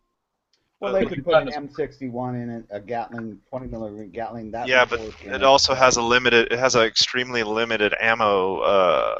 Apparently, this thing has like I don't even know the amount of rounds it can carry, but it's ridiculously low because of weight and size. Yeah, and But- that makes perfect sense because they don't think this airplane's ever actually going to go to war. Otherwise, they wouldn't even want to have it. Oh, I don't know about that, but I think, like I said, I think it could do great things, but at the same time, they have this plane is designed to replace the F-16, the A-10, and the FA-18, Well, And it's- the 15 eventually. and Because it's like gonna and happen. and the Harrier and the The Harriers don't- AV. That would explain why Raytheon stock has gone up so much. I remember, I think I bought it when it was $20 a share, and now it's like $100 or something. I mean, shit. But they're the selling thing now. is, like, this is like, what is this? A flying fucking Gerber? Is a flying Leatherman? What the fuck is it supposed to do? It can't do. Well, Just and by it's the a piece of nature shit. of the plane, it can't I'm do designing everything. my own fucking airplane. No, it's a piece of shit. It can't turn, right? It can't turn with a conventional fighter, and they go, well, it doesn't matter. It's got stealth. Now, how hard is it to defeat stealth? Let's think about it. Now they say, oh, this plane is so small that it looks like a sparrow on the radar. Okay, so you get better radar that can pick up a sparrow at long range, and you look for the sparrow that's going 700 miles an hour, and you shoot that one down. Yep. And it isn't that hard. The radar is getting better and better. Look at the new phased array radars. I mean, yeah, these things are going to be just dog meat on the table in the next. Well, when you big combine it battle. with electric, I mean, that's what they said about the B1, and they combined it with electronic warfare, and they made, B1's never they had made no it place in anything. invisible for all Yeah, intents and but in the role the B1 plays, it makes perfect sense. But when the B1 also has a very limited payload, A, and B, like at one point or another, you're gonna have to hang external pylons onto these planes in order to carry enough Yeah, and the B1 ordnance has, and enough ordnance to and how be many effective at a ground attack role, which is going to ruin the stealth signature. On top of that, like you still are at the point where the loiter time, which is not good for these planes, is going to, I don't know. And It's how many it's can you scary. afford? That's the whole problem. Is these planes have gotten so expensive. Look at the B2, stealth bomber, right? You could only afford 12. Really? I mean, and the F-22. Now the F-22 right now was costing less than the F-35 is right now. yeah, well, So we could have technology kept building advances. those for less money than what they're building the damn piece of shit F-35. I mean, it's ridiculous. Well, they've made a We could have. determination to make it all work, so they're going to keep throwing money at it. So, Yeah, well, They have the choice. that's the problem right there. Is who made this determination? Why did they make this determination? I guarantee you, it has little to do with it's the right plane for the job as at much one as point, didn't they have a competition between the Lightning and then another design? yeah, they had two designs, and Right. then again, like I'm going back to the fucking beginning. Some bureaucrat, some desk jockey said, "Hey, what we need is one tool to do all the jobs." And like, I'm sorry, the only tool is the guy that made that decision because that is there is no such thing as one thing that can do it all in many scenarios, whether it's camouflage, whether it's a firearm, or what, and also a freaking airplane or an attack fighter aircraft. They've tried to do this before with all kinds of I agree completely with you, man. They've tried to do this before with airplanes, and it's never ever worked. Yeah, they did it in Vietnam. They did it in Korea. Oh yeah, the Phantom, right? Oh, don't need a gun. No, we're just going to use missiles now. Yeah, the same thing. They're like, well, we don't need the ground support role will be dictated by this and this, and like, well, let's drop bombs on everything, and like, and they found out really soon that they need air superiority. when the carrier is this far off in the ocean and the fighter base is over there on at that point Japan or wherever it was, it's like as soon as those planes like ran out of fuel, they're gone, and then that down pilot or those special forces soldier on that fire base were just effed. They were screwed because now those guys that were waiting for that that sound of that plane to go away. Yeah. Again, I think the whole thing is just that the whole area denial weapon that they're going to deny carriers, close support. They're going to make them stay further away from the people they have to support. They aren't going to be. They're going to use those new missiles as technology advances. So they're trying to prepare, to be able to base the planes wherever they want and not necessarily on a carrier. And the American Navy now has they're like electromagnetic pulse guns that will take out those things at the edge of space. I have no idea what you're talking about. That was the whole thing, but I think you missed the part we were talking about earlier, Bob, where they spent $10 billion on the SPX radar and they just mothballed it like today at Pearl Harbor. And that was the X-band C-based X-band radar because they couldn't make it work after spending $10 billion, and they, Raytheon had wanted, more money to try and make it work, and they're going into mothballs. Maybe they just said that so that the Chinese won't know they have a radar that can see their stealth airplanes, and so nobody else goes, oh, look at what the Americans were doing, and it worked. Let's go that way. We'd be better served with a better missile, which has actually been. They're working on developing it, but we'd be better served by a better missile launched from like better avionics and a better missile would Mhm. serve us a lot better than a freaking Swiss Army plane. Yeah. Oh yeah. Just look at the Patriots, what they're doing with the Israeli updates to the Patriots. Oh, not even that. I'm like Yeah, even air, yeah. even air to air, even air to air. I'm talking air to air, not even like necessarily air, like Yeah, ground to air. Yeah.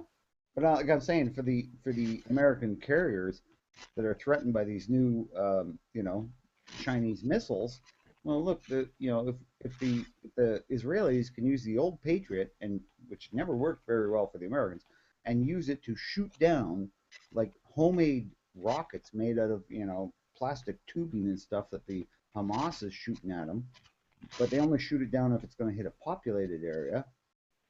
I'm thinking, geez, maybe couldn't the American Navy take some of that technology and shoot down these Chinese high-tech missiles? No, it's not.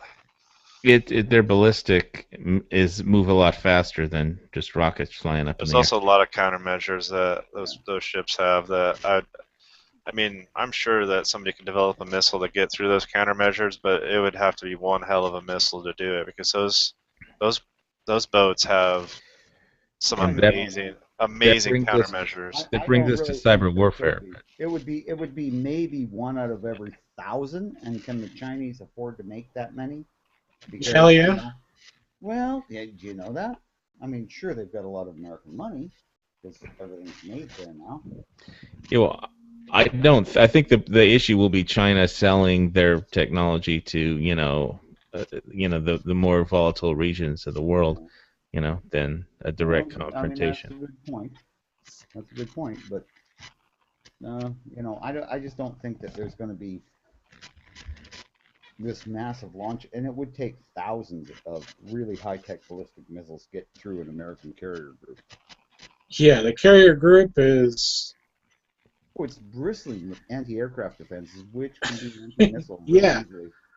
All that to protect the carrier. Yeah. The carrier's got Well- its own protection too. Well, Yeah, the, I mean, just think of the counter- carrier doesn't even have to that protect is close itself. in stuff. The carrier doesn't even have to protect itself. It's got freaking destroyers and cruisers all around it that are there to protect it. Like, I know, but I'm saying Oh, yeah. the carrier even is able to protect itself too. Oh, yeah, Yeah. the carrier has close in those 20mm turret things that are dude, just badass. so- Payloads somebody's or making something? a shit ton of money off the F-35. I mean, somebody is making a fucking Raytheon. fortune. Raytheon, No, not just Litton, Illuminati. not just a company. I mean, individual people. There are people in power that I'm sure have shoved this thing down the Pentagon's throat, and they're going to make money off of it. And I hope to God that like soldiers blame it on soldiers on the ground don't suffer because of unchecked greed. That's they'll give it to Israel and they'll figure out how to make it oh, work. dude, that's not the answer. Like, fuck, Jesus Christ. Yeah, And okay, I just want to blame it on Feinstein. Is that okay? sure. Yeah. I'm gonna blame it Well, on. Bob was going to blame the Illuminati or whatever. I was gonna blame it I'm on just Bob, saying- so that's cool. No, I think it's the Illuminati. Because- Canadians, they're the root of all evil. Dude, new season of Trailer Park Boys. Hell yeah. Yep. Hey, have you guys seen SwearNet? No. It's the Trailer Park Boys, but just by themselves, eh? It's hilarious. All right, Check it- enough check of it this out shit. on Netflix. How did we get into World War III anyway? I thought you didn't want to talk about World War Whatever, saw the dude. picture of the prowler. Admiral Hawaii, you're out of line. You can't handle the truth. What do you mean? This is the Pineapple Pentagon, bitches. Yeah. And I I'm gonna sink that boat you call Hawaii. I'll tell you what. This is first time. Don't fuck with Hawaii, bitches. Why? What is it gonna do? Float on over here and kick our asses? Yeah. Really? Pineapple what I'm ice. waiting for is Bob's that trying to they say something. Let him talk. Wipe out Hawaii, and all that'll be left is the lunatics hanging on the edge of the volcano, going, "Throw another virgin in! Throw another virgin in!" Wow. I think Bob just told us about a sexual fantasy. No. Bob will be arrested the moment he gets off the plane if he ever so.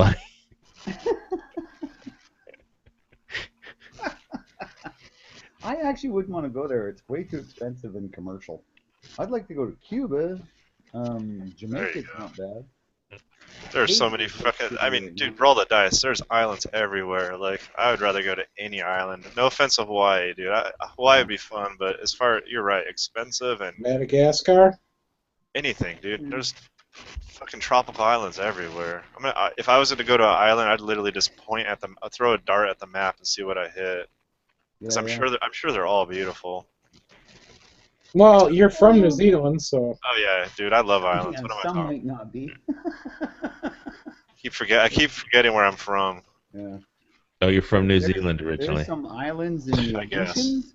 There's some islands in the Aleutians you really wouldn't want to go to no matter what time of year. I said tropical, you old fart. Oh, what Jesus tropical, Christ. okay. Well, I didn't hear that. Damn it. Well, it's because you're old, and you know. you want to go to Gilligan's Island.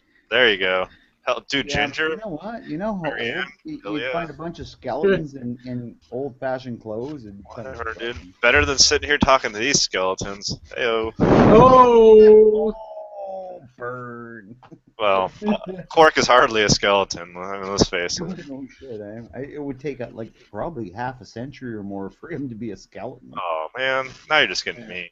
I just want to say, I can lose weight, but there's no cure for ugly. Oh, that's good. Luckily, I'm not ugly, so I don't know who that was aimed at. So. Jesus Christ. Well, obviously, beauty's in the eye of the beholder when it comes to Bob. Fuck. He looks at the mirror and go, "Oh, I'm pretty a today." handsome devil. I can't help it. I just wanted to state that it wasn't me who started talking about World War III. I mean, somebody started talking about the Growler pictures, Right. and then you jumped on We that. weren't talking about World War III. We're talking about how the F-35 is a complete. Well, but That's you true. can't We talk actually about realized weapon that. designs without talking about the future of how combat is changing. So No. Yeah. Yeah, it's That's all we changing got. to something unpredictable as it's always been, and every time we try to predict where it goes, it fucking backfires in our face. So why predict where it goes to try to fill that role? yeah, that all I really prediction? need is the samurai sword. I really don't need anything else because I know it works, right? No. Like I said, we need multiple tools in a toolbox so that when whatever pops up, we have a tool for that particular job. That's Not right. a flying Perfect. Swiss Army Perfect. knife. Yeah, perfect example. You know, we need. Well, right now it's not a multiple flying anything. It's just still needs so much work to tools. get it. Yeah, it's a flying Right, piece a of fucking shit. grounded Swiss Army knife. Whatever, dude. Yeah, it's a flying piece of shit, is what it is. An expensive piece of shit, and they're going to be It's very spending more money on expensive, it. Yeah, and it doesn't do the. It can never do the job it's designed to do, and I think stealth is just a false path, right? It worked really good for now, just like other things like, oh, we're going to have jets, and then they're going to outfly the enemy prop planes. You know, well, that worked for a while, and the enemy went, I'm going to make jets. And this is what's happening with stealth, but like right now, it's the perfect time to go because China and Russia are trying to build stealth and spend all this money. Right now, it's time to go, you know what? Let's make things that work well. Let's make things that do a specific job really well. Well, we need to cloak them next. That's Well, as we've possible, always and I'm done, sure it's being worked on. As we always have done, we'll sit around. They'll sit around. They'll spend a crap ton of money, probably to line some person's pocket. We'll make a bunch of freaking tools, some of which will work okay, some of which won't. Then we'll get caught in a situation, usually with our pants around our ankles, and have to scurry in order to either de-mothball something that's been in mothballs for 10, 15 years, or build new machines to fill the roles that we thought that newfangled shit during peacetime could fill. And by the time we get it built, we won't need it anymore. This plane is literally it's built by ignoring everything we've been wrapped up in for the last 15 years now. This And plane is more. literally they're trying to scare China. I don't know what they're trying to do, but they're literally ignoring where we've been to build what they're building now. Well, and the whole point was they were saying how this is going to be so cheap because we're going to build so many, and yet it's not even close to cheap, and it doesn't look like they're going to build that many. And the countries that are buying it are almost having their arms twisted to do it. Like, you bet Israel. Like, I mean, Israel says they're going to buy it, they're going to use it for ground attack. They're going to keep their F-15s for air superiority. Why do you think that is? You know, because by the time, you know, The other planes aren't here yet, and yeah, it's all up in the air. exactly, you know, well, and the F-15 has worked really good for them because the Israelis do not shoot beyond visual range because their country's so small. They only shoot in visual range. Well, the They've enemy attacked outside of their country before. Yeah, well, and I think it was. they've got the best record for an air force of any air force in the world. From one of my understandings is one of the drawbacks to most of the American planes is you have to point the aircraft in order to aim the missile, whereas a lot of the Eastern Bloc planes, you can point your helmet and you can lock on with your helmet. Basically, you have like a guidance system built into your helmet.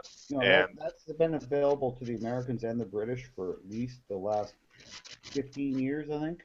yeah, but I don't think I don't know how widely implemented. Then again, like I said, I was never in the Air Force. I don't know anything. But one of the big drawbacks was some of our avionics wasn't like as good as in some of the Eastern Bloc aircraft. And Israel has its own avionics, and Rafael makes air-to-air missiles, and they have their own package. Even when they got the German Dolphin sub, they put in their own electronics, for electronic warfare and stuff like that.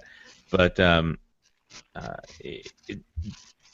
Israel has attacked and probably will have to attack outside of, I mean, they don't just defend. If they attack, the Iraq, they had to go, they had Iraq nuclear, and they had to go to Entebbe one time. That was way outside, well, But Israel uses the F-16s for attack. They use the F-15s for air superiority, because right now it has never ever been defeated in air-to-air combat ever. I mean, that is just unprecedented. Yeah, well, they don't have any enemies that can defeat them unless they get into a fight with Turkey or something, They've got in fights with MiG-29s, and they've eaten them alive. Yeah, well, the main thing about the reason that happened is because it's about the pilots. It's not about the airplane at a certain level. It's about the pilot. So it doesn't matter if you're going to F-35. You got a bunch of guys who can't, like, the government can't afford to give you flight hours. So you're just flying it because you've flown a simulator and maybe 20 hours in a real airplane, and now you're going to go up against somebody who's in a MiG-30 from India that's got 500 hours and maybe 20 hours of combat against Pakistan. Well, he's going to just chew you up. I don't care if you got stealth, because you're not going to be allowed to fire until you can see that it's actually an enemy and not a friendly airplane. We're not going to get into a war with India. They got transponders to do that. They don't always work. Yeah, well, if they don't work, then you get friendly fired. Yeah, but what I don't know, dude. All I know is what I know about the ground attack role, and like, I would hope to God that whatever plane is above me can hold. Like, I don't even know what the payload on A-10 is. For 8 or 9 hours and drop 8 or 9 bombs would be nice. Well, freaking more than that, dude. All I know is I hope whatever's loitering above my head can stay there for as long as humanly possible. It can also carry a fuck ton of ordnance, because if not, that's when guys die. Like I said, the enemy will sit there, and if they're determined, they'll wait till the aircraft leave, and then they'll start doing whatever they're doing again. Well, let's just hope we can manage to stay out of any the wars in the Middle East that are going on right now, because there's a war in the Arabian Peninsula, and there's pretty much a war everywhere. So,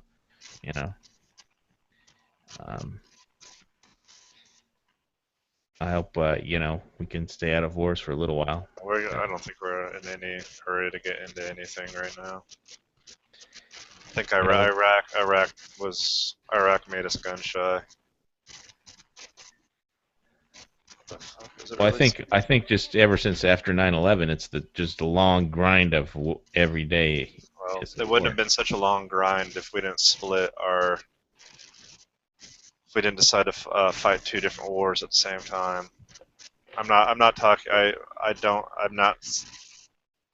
would never ever say that Iraq was a mistake, but I think I don't know. I don't know what I'm trying to say. I'm just going to stop talking about that. I have Yeah, mixed feelings about Iraq. Yeah, well, we talked about that before, and I'm not going to re-say everything I said about the political mistakes that started with Jimmy Carter moving forward. So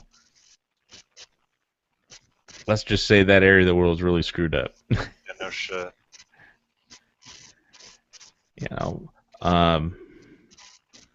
Still, the military we have the best military in the world. So, and I think a lot of it is the people, and We keep and not freaking cutting. just the If we gear. keep cutting corners, we won't have the best.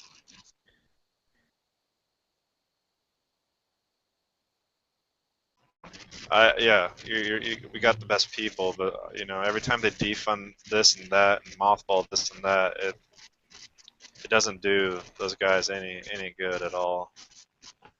Let's shrink the military again, because that's what we should do. Just keep shrinking it. Well, I'm not a expert on all that stuff.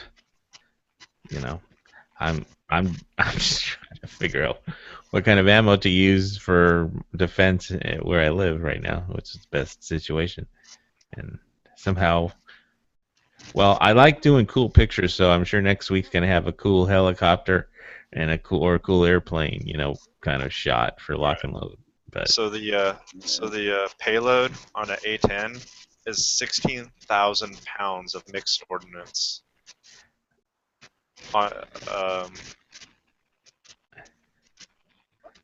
Oh yeah, and that's like, I mean, 16,000 pounds of mixed ordnance on 8 underwing and 3 under fuselage pylon stations. yeah. And plus it has helmet-mounted queuing. It's got an enhanced wing. They were going to change the motors or the engines and use engines from Challenger jets, actually, like modern engines, and that was going to double their range, have their maintenance, but it was going to cost too much, so they didn't do it. I mean, if they'd done it, the plane could have flown on for another 50 years. Like right now, they're talking the B-52 is going to fly until 2050. It's gonna be wow. 100 years old. No shit, man. This is the plans, and that's without putting new engines on them. They put modern turbofans on them. Those things could fly pretty much forever because they have so much fuel. Well, the Russian long-range bombers got fucking propellers on it, so I mean. Yeah, and you know what? They're the fastest propeller-driven craft, so they fly almost as fast as the B-52. And apparently, what they used to do is, because they could deharmonize their propellers, and it would make this horrible droning sound. So when the Americans came up to escort them, they would put their earplugs in and change deharmonize the engine, so they make this horrible sound. It would drive the pilots of the escorting fighters nuts. It's really annoying. Like the prop tips actually go supersonic. They're going so fast. Is it the sound of your laugh? I guess, yeah. It was kind of like a laugh, but just on and on and on. But yeah, it's quite interesting. Like the Bear, that's the bomber. I mean, that thing is it's the Russian equivalent of the B-52, right? And it's probably going to fly for another, 50 years. But I mean, it's basically the same generation as the B-52. So The B-1 has, it looks like, 6 external hard points for 50,000 pounds of ordnance. So times 6, and 3 internal bomb bays for 75,000 pounds of ordnance. So 75. When's the last time you've seen a B-1 do a gun run? That's all I got to say about that. Well, you know what? It doesn't. It's got those little small diameter bombs, which are like what 200? No, not even 250 pound. I think they're like 110-pound bombs, but they're laser guided and stuff, so there's no collateral. This is their big thing now, and they can carry a shit pile of those.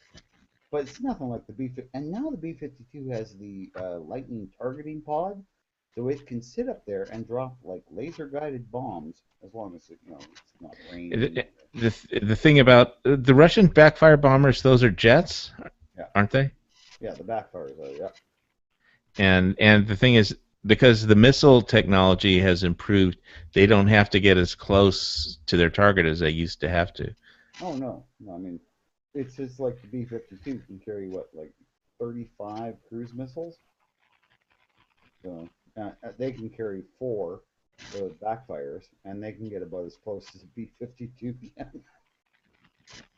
So the Russians are they're a spent round.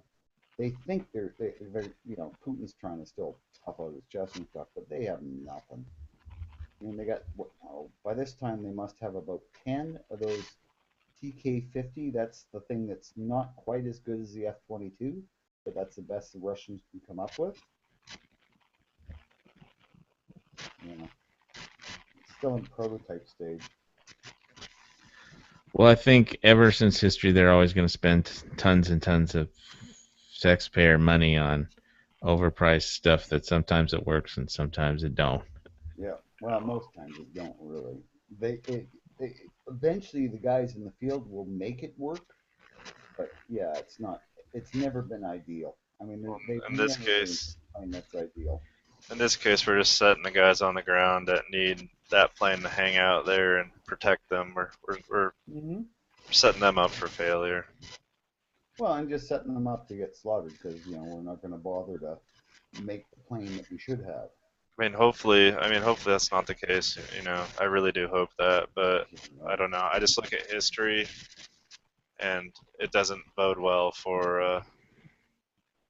Obviously, history repeats itself, and that may be why everybody wants, or why everybody's moving towards, less ground, like less boots on the ground and more robots on the ground. Yeah, well, I mean, having a bunch of drones appear, all around you and start dropping missiles, and or just appearing around you can intimidate the ever living fuck out of you. You think an Apache or an F-15 flying over, just like how about a drone with just watching you?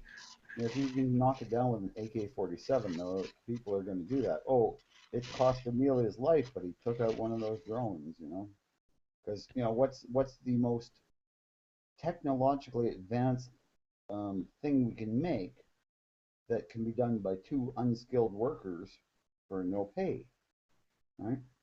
That would be a human being. And, it just takes 18 years to train them up, or, in some cases 13. Okay, Christopher, but I think that at some point, we're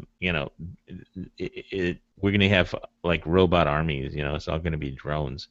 Yep. Well, the advanced countries, it's going to be drones. I mean, we're going to be sending drones out there and slaughtering human beings. I mean, it's the way that's going to go. So, did you get any new gear, or are you still moving to your new place, or? Me? Yeah, you were moving out of your old house to a new house or something? Out of my bunker, yeah. Actually, at this point, I don't know whether I'm even going to get a place. I might, because I want to spend 5 months of the year in Arizona in my trailer, right, in my fifth wheel. I'm thinking, you know what? Why don't I just buy a place, use it for storage, rent the house out, and basically live my fifth wheel, because I want to fish up north all the time in the summer. G-Webs is going to let you into Arizona. Oh yeah, well, Arizona, Texas, I want to be all around that area, man. Oh, it's going to be sweet. Get to shoot wild pigs. Be like shooting gophers, but with a bigger caliber. Plus, I get to go for training. I want to get a bunch of tactical training because, hey, I want to be the tactical Canadian. Hey, Besides- Quark, you there? Yes, I am. Did you get any new stuff? I'm just kind of at a loss when he said tactical training. I'm like, Bob's gonna be dead. Heart attack. Please. I haven't fainted for weeks now. I'll be fine. You had a problem? Medical problem? A whole bunch, yeah. I didn't hear that. What? A whole bunch. Yeah, well, we get old and stuff happens. Well, that's right. You know, you gotta remember, I'm old and retired and led a hard life. So yeah, but you know, nothing that'll kill me right away. Probably not. If it does, it doesn't really matter because I won't know. I'll be dead. Yeah, my mom just came back from the paddle wheel, and my dad came back from a paddle wheel on the Missouri trip, and they did some, excursions and stuff. And she had pneumonia and some depleted electrolytes and stuff, and she had to go to the hospital for one night, and they had to put the IV with antibiotics into her for a night. She's going to be okay though. But Well, that's a big thing. As long as you're okay. As long as she's okay, I mean. Well, it's same with me. I mean, I have minor major. yeah, well, you get older, you have to take care of yourself. People are not indestructible, and when you're young, you feel indestructible, and none of us are. You break yourselves, but no, That's the point where people start buying guns when they start getting older. It's like, oh, wait a minute, I can't just like beat the crap out of everybody anymore. I need a gun. No, I've always had guns. I grew up with them. But yeah, it's one of the ways I can bring my guns into the States is if I'm taking courses. So I'm going to sign up for one of James Yeager. What's his class called? Yeah, all that stuff sounds like fun, man. He's in Arizona? Yeah. Well, he does classes there, right? So I just have to make sure I'm going to be down there at that point. Plus, I want to go to Texas and hang out with Edge and Murphy for a bit. And the neat thing about having a fifth wheel is, where's the closest campground? There you go. I'm going to stay there for a week. So it's a hoot. And, I got nothing else to do, so I might as well travel around there. I got a truck, I got a fifth wheel. Hey. But yeah, I've already, like my fifth wheel, I've already figured out where I'm putting the gun safe in. So I gotta go. So you're going to drive down from Canada? Oh, hell yeah. I'm going to fly. Whoa. Oh, people do that all the time up here. They're called snowbirds, eh? Like half the people in Arizona are apparently Canadians. Because they go where there isn't snow. Because they don't like snow after you get to be so old. So when is all this going to happen? When are you going to be in Arizona? Next winter. I was going to be this winter, but yeah, because crazy wind. Oh, so you're talking over a year off, though. Oh yeah. Well, yeah. I don't plan that far ahead anymore. Well, yeah, but I'm retired, eh? So I don't have any life anymore. I'm just, I don't go to work. I just get a check every month, and Well, my life. that's Well, I the mean, alternative of not getting a check every month. No, you see, the thing is, if you work for 30 years for the same company and you put into the pension plan as much as you can, by the time you turn 55, you can go, I don't want to work anymore. And, in Canada here, at like 65, you get Canada pension plan, but government just pays you for being alive at 65. And I think at 70, you get some other provincial pension plan. So it's, if you can survive to 65, the government pays for it. So if you survive to 55 in your job and retire, if you put money into it, you can then have a really good from 55 to 65, and at that point you probably don't want to travel that much anymore because you're 65 and get close to death. So then you just let the government look after you. And, socialism. Well, it's not really socialism, but close to it, and it works good for me. Except that I want to go down to the States so I can carry a gun.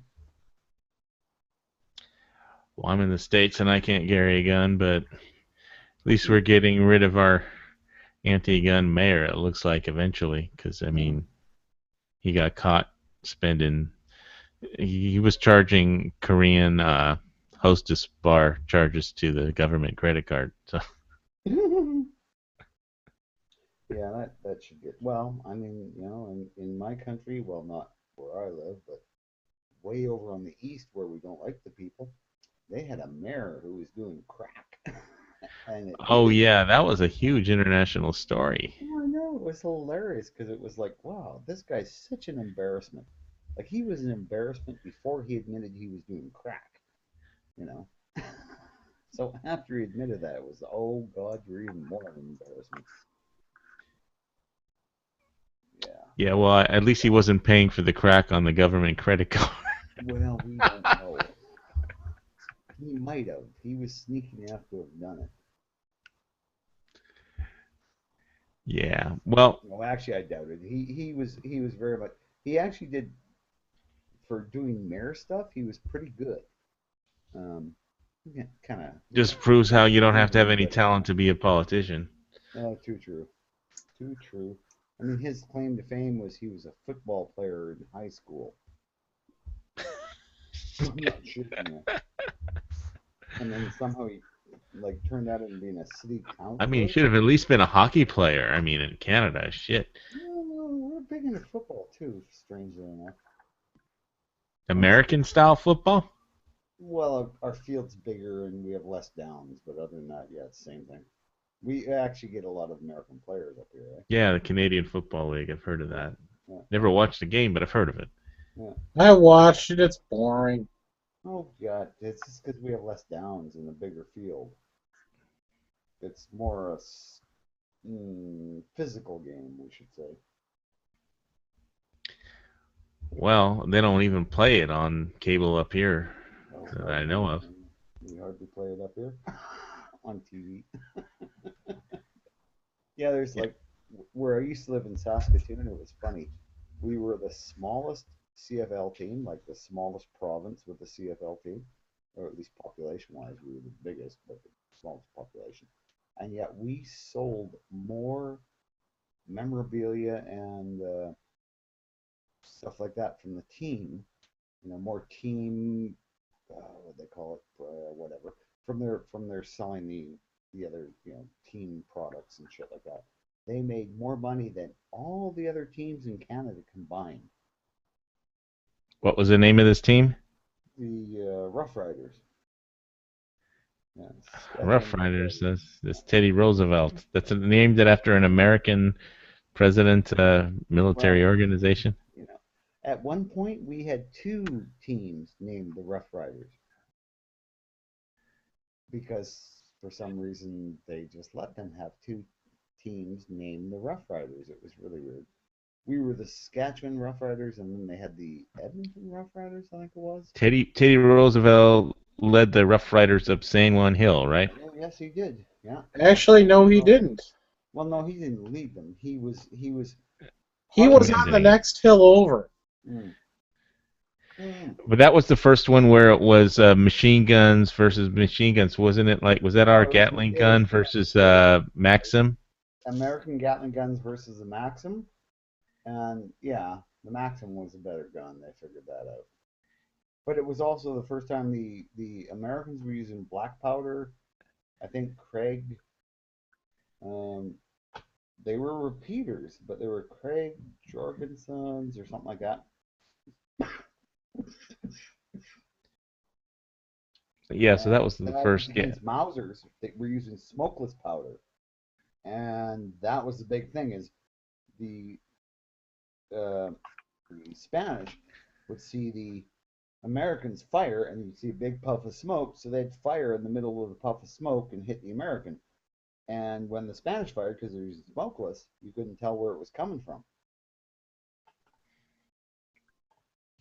All I know is at some point somebody said charge, and they charged up the hill. So, and they took out one of the machine gun positions. And yeah, well, I think the reason it got Teddy Roosevelt got was he charged up San Juan Hill. He charged up a a hill beside it. I think like Quirk was saying, if I'm remembering this now. And because they took that hill, that meant that they could get up San Juan Hill.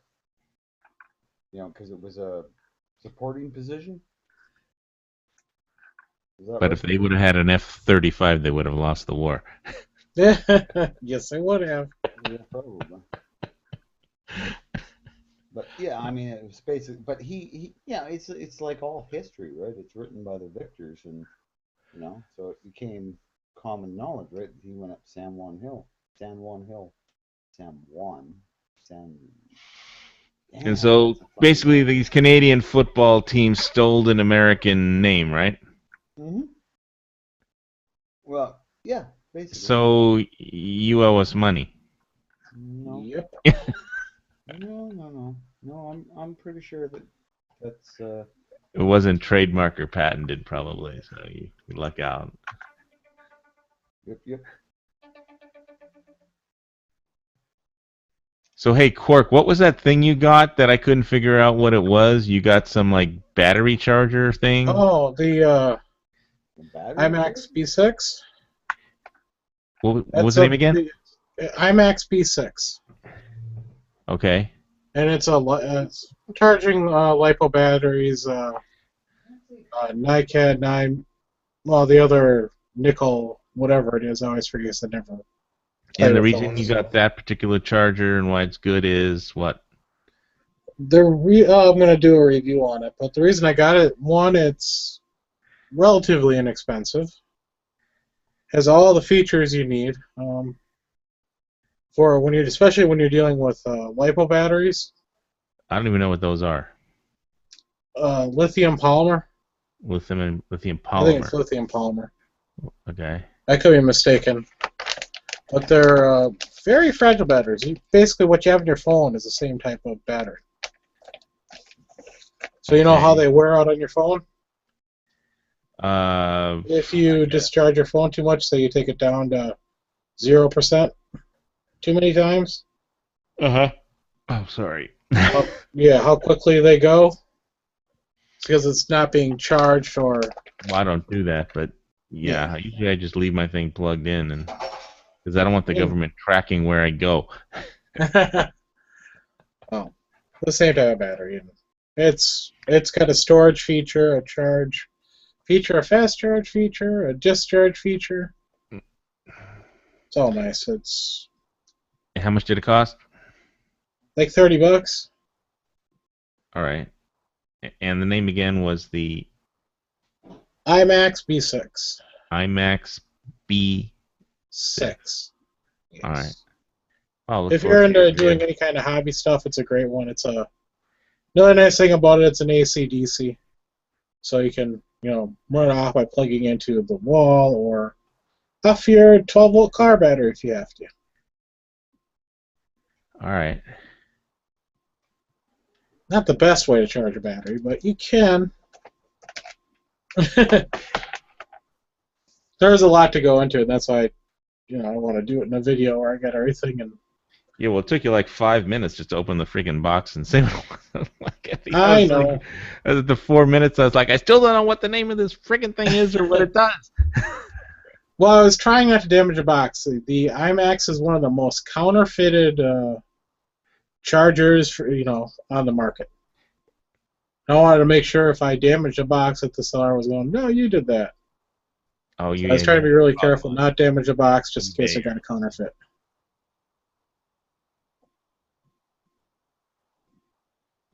Hey, and let's see, Sky RC has gone so far they've actually put a little scratch off on the back of the remote. So you have to scratch off to get a identification number so you can both register it and check to make sure it's real.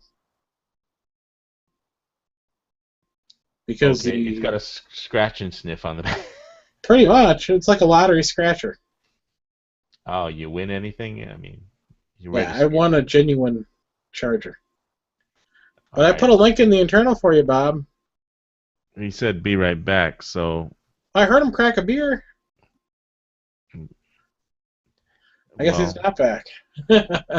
Well, that was only like a minute ago, so... Or 2, maybe. 4. No. Yeah. And there's some other thing I wanted to talk about. Give me a second for my brain to restart. No problem.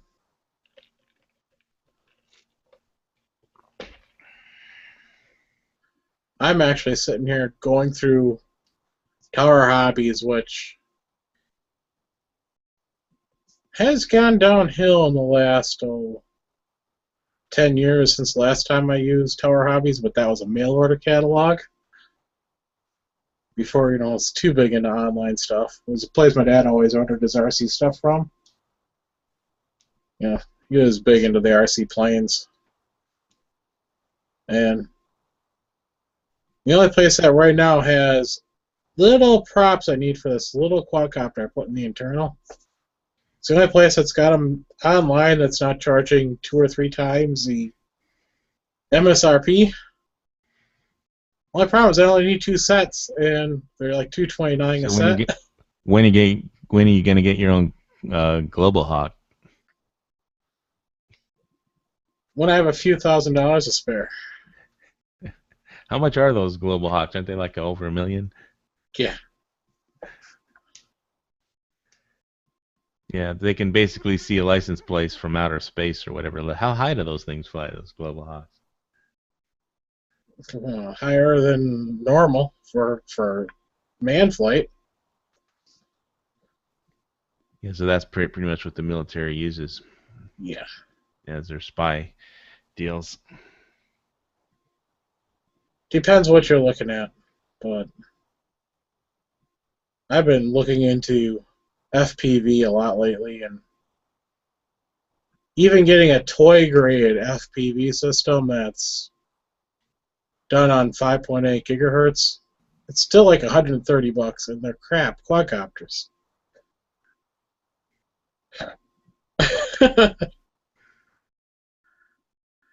And you start looking at hobby grade, and then you're entry level for not racing, but just kind of flying around and doing aerial filming. Right. Can you set? Can you set? I saw something on like drones when they're talking about the F-35 and then Global Hawk. Can you set with those quadcopter controls? I don't know if you have a camera on them, but can you set like patrol waypoints? I'm not 100% sure. I know some use GPS, but you're talking about bigger ones.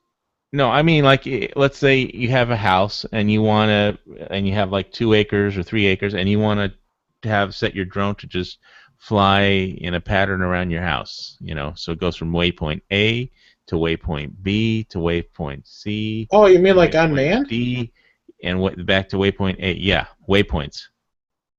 I'm sure there are people doing it. I'm just not familiar with it. It's not really a area of the hobby I'm looking for. Everything I look at is what I'm interested in, and I couldn't care less about stuff I'm not interested in. Well, that's what the military does with their, it just seems like it'd be useful, in a shit hit the fan situation if you could have, do what the military does and set your drones, if you're going to patrol with them, your property, if you could just set it, constantly patrol your waypoints, those are a little bit above, I think, what most people would want to spend on something like that, because it's just software. Basically, it's just software, right? Yeah, but you're looking at a power system. Right now, average flight time for an affordable quad of that, I'm saying medium size, you're looking at 10-15 minutes of flight time on a battery. That's not enough flight time to do a long-term patrol. Right. And yeah, the military stuff, I think we had wings, and I don't think it was a quadcopter. So. And I'm not sure how they do if they even work with glow on quadcopters, glow fuel. But then you're limited to the amount you can keep in your tank, and I'm pretty sure you've got to have 2 engines. Yeah, it was those little tiny things that they tossed into the air, I think, but they might be solar powered. I didn't pay attention to the types of stuff. They were just throwing different, military drones into the air, and they had the military thing on a laptop, and they just showed, you just set up the waypoint. It goes from A, B, C, D, and E, and then it just does a patrol route, And so I was wondering if there are civilian drones that could do that, but I guess there's not at this point, or at least not for a reasonable amount of money. But you're saying it can't be done with a battery-powered drone, right? Flight times on little quads is very limited. The smallest production quad right now is a little Proto X. Now it's it's 1.8 inches in diagonally, and that's got 4-minute flight time. You can't put a bigger battery in it to get more flight time because then the engines can't lift out. So it's there's a limit to what you can do with these small things with being affordable. Yeah, so unless it had a couple of engines and it was powered by some other better way than battery, then correct. Limited. All right. Yeah, they might have some small solar-powered ones. That will do it, but I'm not something I've not looked into. Or even some large, I imagine it to be a little bit larger to be solar-powered. Yeah, well, I'll have to use one of those balloons with the camera on it instead of sending out drones. Yeah. Probably be a better idea. Yeah, that's what the Israelis use, these big balloons and super good cameras mounted on them, and so they can guard their borders that way from infiltration. But they have balloon commanders, basically, which are then sitting in a truck or a bunker somewhere, and they just control all the cameras and analyze the intelligence. I got a split, man. Talk to you guys later. It's cool. Okay, Bob, did you see that link I put in the internal? Yep. You need one All of right, Bob. those for your little trailer. That's big enough you can fly in there. Oh, no. I got lots of helicopters I can fly my. I just cannot justify spending $2 on shipping or $4 in parts. Can't get anything shipped to Hawaii for $2. Well, yeah, it sucks for you. Yeah, well, we make out. Somehow we survive, we overcome, and we adapt. Anyway, so are you going to be getting anything new this week, or? Yep. What? A little Proto X. A Proto X? What's that? The link I put in the internal earlier. Oh, okay. I clicked on it, but then I went right over to B-1 bomber payload from that. That's what I was looking at earlier. Was a B-1 payload. Nano quadcopter. Yeah. And so it's basically just for flying around. You can't mount a camera on it or anything. No, you're talking about something that weighs less than half an ounce.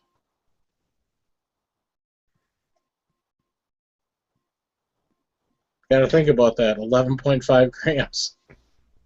So it's basically just for flying around for fun, basically.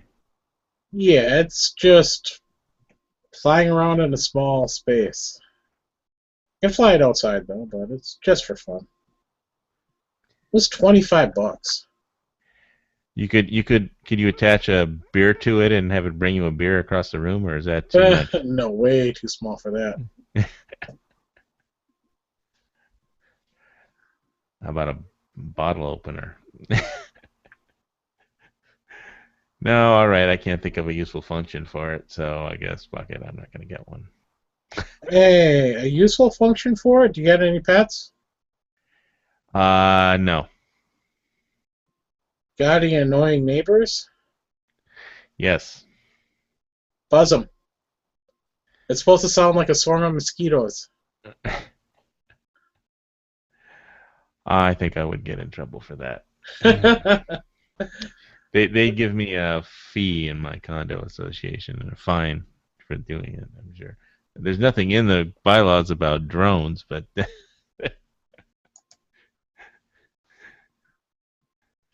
Well, that's what you get for living in a condo.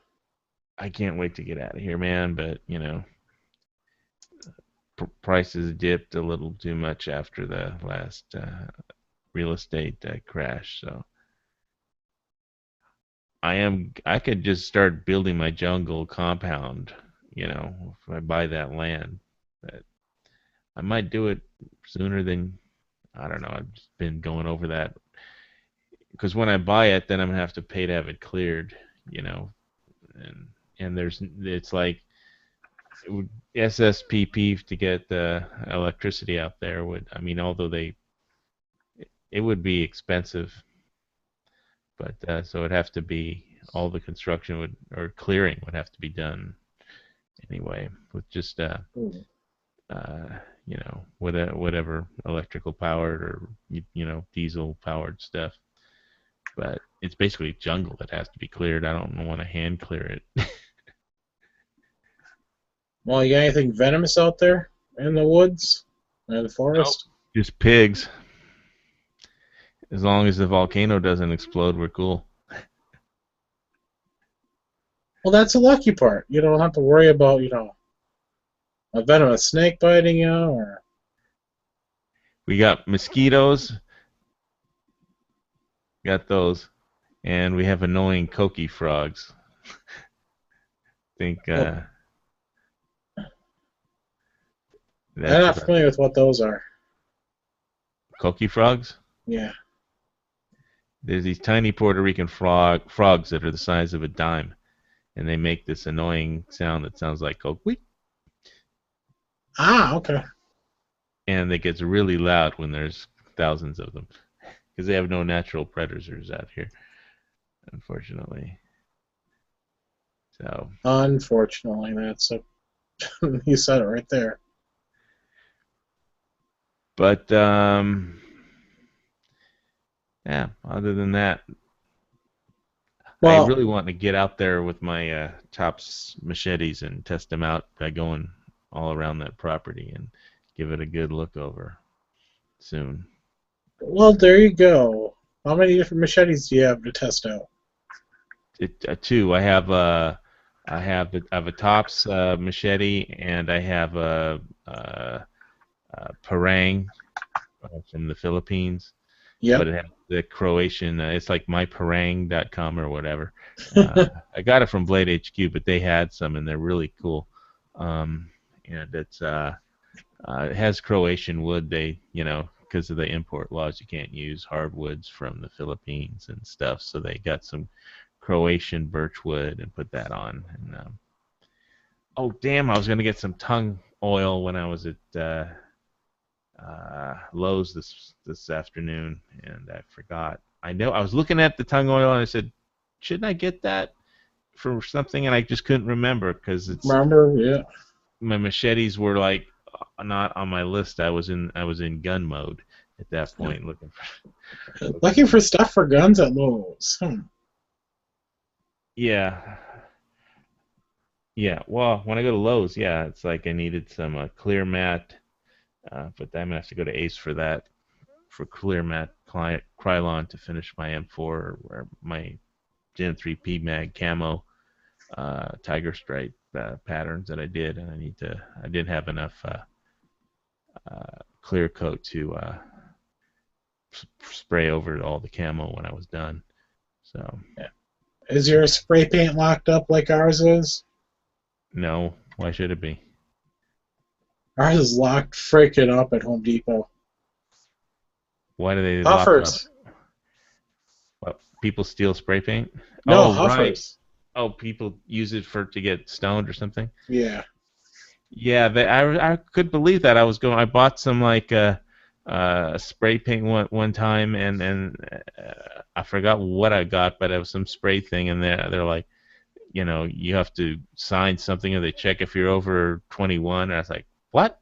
For spray paint? I mean, as the kids are doing, yeah. And then somebody told me that the kids were doing that, and I was like, Ridiculous. I just Just couldn't- like acetone is locked up now, so gotta ask for it. No, it's still out, but I guess if you buy that stuff, they just a little beep that comes up on the computer to make sure you're not. You have to be over 21, I guess, to buy it. Over 21, yeah, but they actually have it locked up at Home Depot as well because people use it to make meth. Oh, well, I think it was with like some spray paint or something. Kids were just directly inhaling it, or I don't know what the hell it was. They'd spray it in a paper bag and then they'd huff it. Spray it in a paper bag and they put it over their nose and mouth and just inhale. Okay, It's got to be horrible. Yeah, kind of stupid people do that. Why am I still looking at this nano quadcopter that I'm not going to buy? You know, when I do, you would be really shocked. You should take that and make like one of these really cool, image views of it and freak everyone out. At least on your chats, you need to make like one of these, artistic quadcopter images. I still got to do that. I've been trying to get decent pictures of my quads in the air for the, Robot Army. Or what is it? Air, whatever. The name of the group, I always forget the name of that. Quark's Robot Army. No, it's you. I've set it up. I'm just a mod over there. So.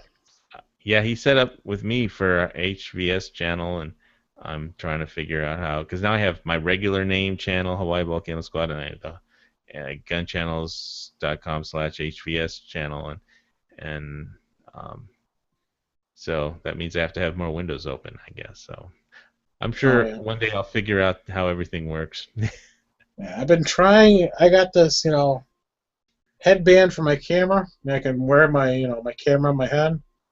A GoPro? Like a GoPro, but I'm using a little Kodak PlayTouch, which is a $70 1080p camera. But just trying to get that angle right to catch any of my quadcopters in the air is driving me crazy. It's like I think I got it this time, and I'm either too low or too high. I cannot find that right perfect middle center. Wow. So every time I'm flying, I try and try and try.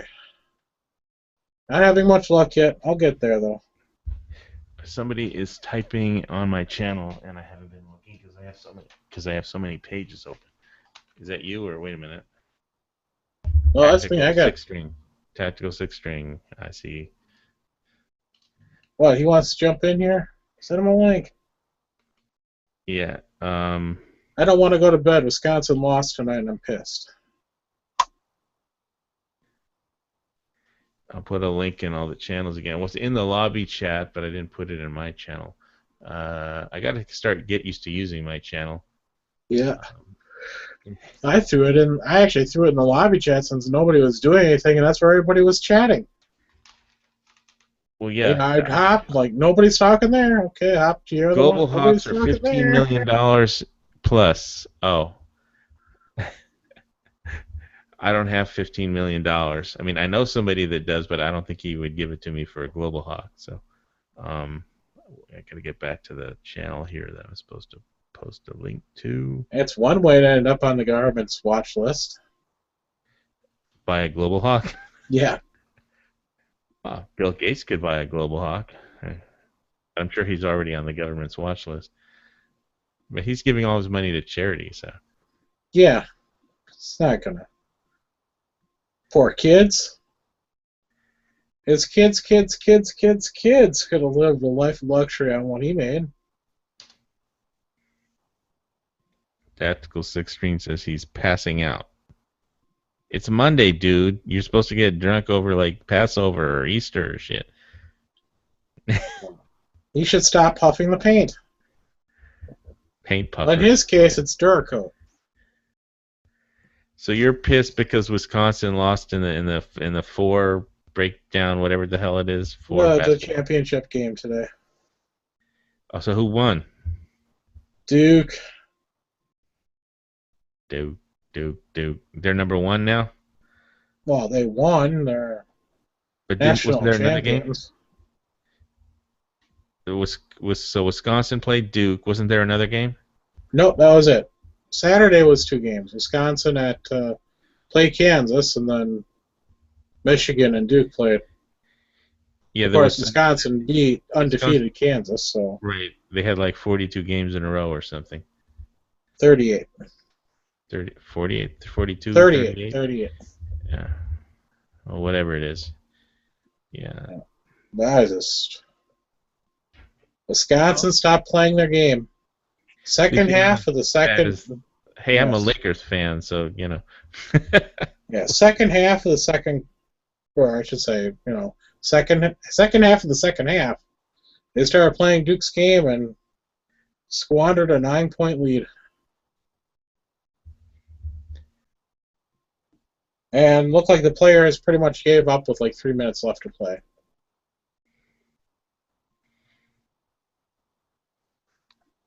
Well, I'm really not too interested in college basketball. I know baseball started. Opening day, and I still don't know if the Brewers won or not. Because it's just been basketball all day. Hawaii has to live vicariously when it's like college players get drafted into, you know, major leagues or in the NFL or something, you know. We don't have our own team over here. I mean, I'm from LA, so I'm a Lakers fan, but you know, the Rams got sold to St. Louis, so Well, of course, LA shouldn't have a football team. yeah, it's just such a big market. Why would they possibly want to locate a football team there? It's like Well, every time they get a freaking team there, it moves. well, the Lakers haven't moved. I'm talking about for football. Oh yeah. Well, You I gotta mean, admit, LA fans are pretty well bandwagon fans. we're used to winning. Yeah, we expect to win all the time, every time. It's supposed to be like it's in the movies. You always win. Yeah. You're down 100 points in the fourth quarter, you come back and win. Yeah. Well, that's why all the movie stars jump from the Lakers to the Kings. I remember when the LA Kings, they used to just brawl and fight all the time, every game, you know. But then Gretzky came and everything changed. Yeah, they went from the Lakers to the Clippers. Well, no, LA has not gone. The Clippers have not won a championship. No, but I'm talking about when the Clippers were doing well. Was it 2 years ago? They're doing well now. I think they just whipped the Lakers by like 40 points or something last night. What about when they were getting into the playoff run and? Well, they're gonna have a playoff run this year too. Well, Yeah. I'm just talking about when they were in the playoffs. It's like everybody in LA was like a Clipper fan. Like, you were just wearing a Lakers jersey last week. Yeah, well, you know, there's always been a little bit of a I mean, you know, but the Clippers have never really won anything. So, you know, it's not like the Lakers have 16 championships, you know. That's just like, you know, comparing, I mean, the Clippers, you know, it's just they don't have the tradition, but you know, the Lakers are basically building a new team, so you know, whether or not Kobe comes back next year is almost just a sideshow at this point. Yeah, well, that's a problem with LA periods. You know, the poor Clippers were basically, we're just gonna rent the stadium and we'll sell out whenever we host the Lakers, and that was about it. Well, basically everybody, no, it wasn't like that. What it was like in LA is that everybody that didn't want to pay $10 million a seat wanted to watch the Clippers games instead. You know, so that was like it was more of a blue collar type of a team. You know, I mean, it had one or two stars, but it was more like a blue collar team. And you just had regular people going to Clippers games where you had to be royalty to go to a Lakers game almost. So, Jack Nicholson. I remember that one playoff game. I forgot which playoff game it was, where the referee was about to toss Jack Nicholson out of the game. He was like, it was so funny because Nicholson was complaining what a terrible call he made right in front of the referee. So the referee turns at him, puts the whistle in his mouth. He's gonna blow the whistle. So, it's like, so Nicholson says, "I pay a lot of money for these seats," but he was about to throw him out. I had to look. I just would have loved. That would have been classic. They should have thrown him out just because it would have been a classic Laker moment if Jack Nicholson would have been ejected from the game.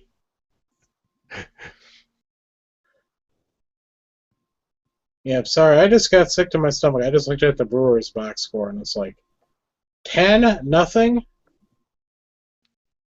That man. Well, I think that. Well, I said like last night, the Lakers got clobbered by the Clippers by like 40 points or something ridiculous.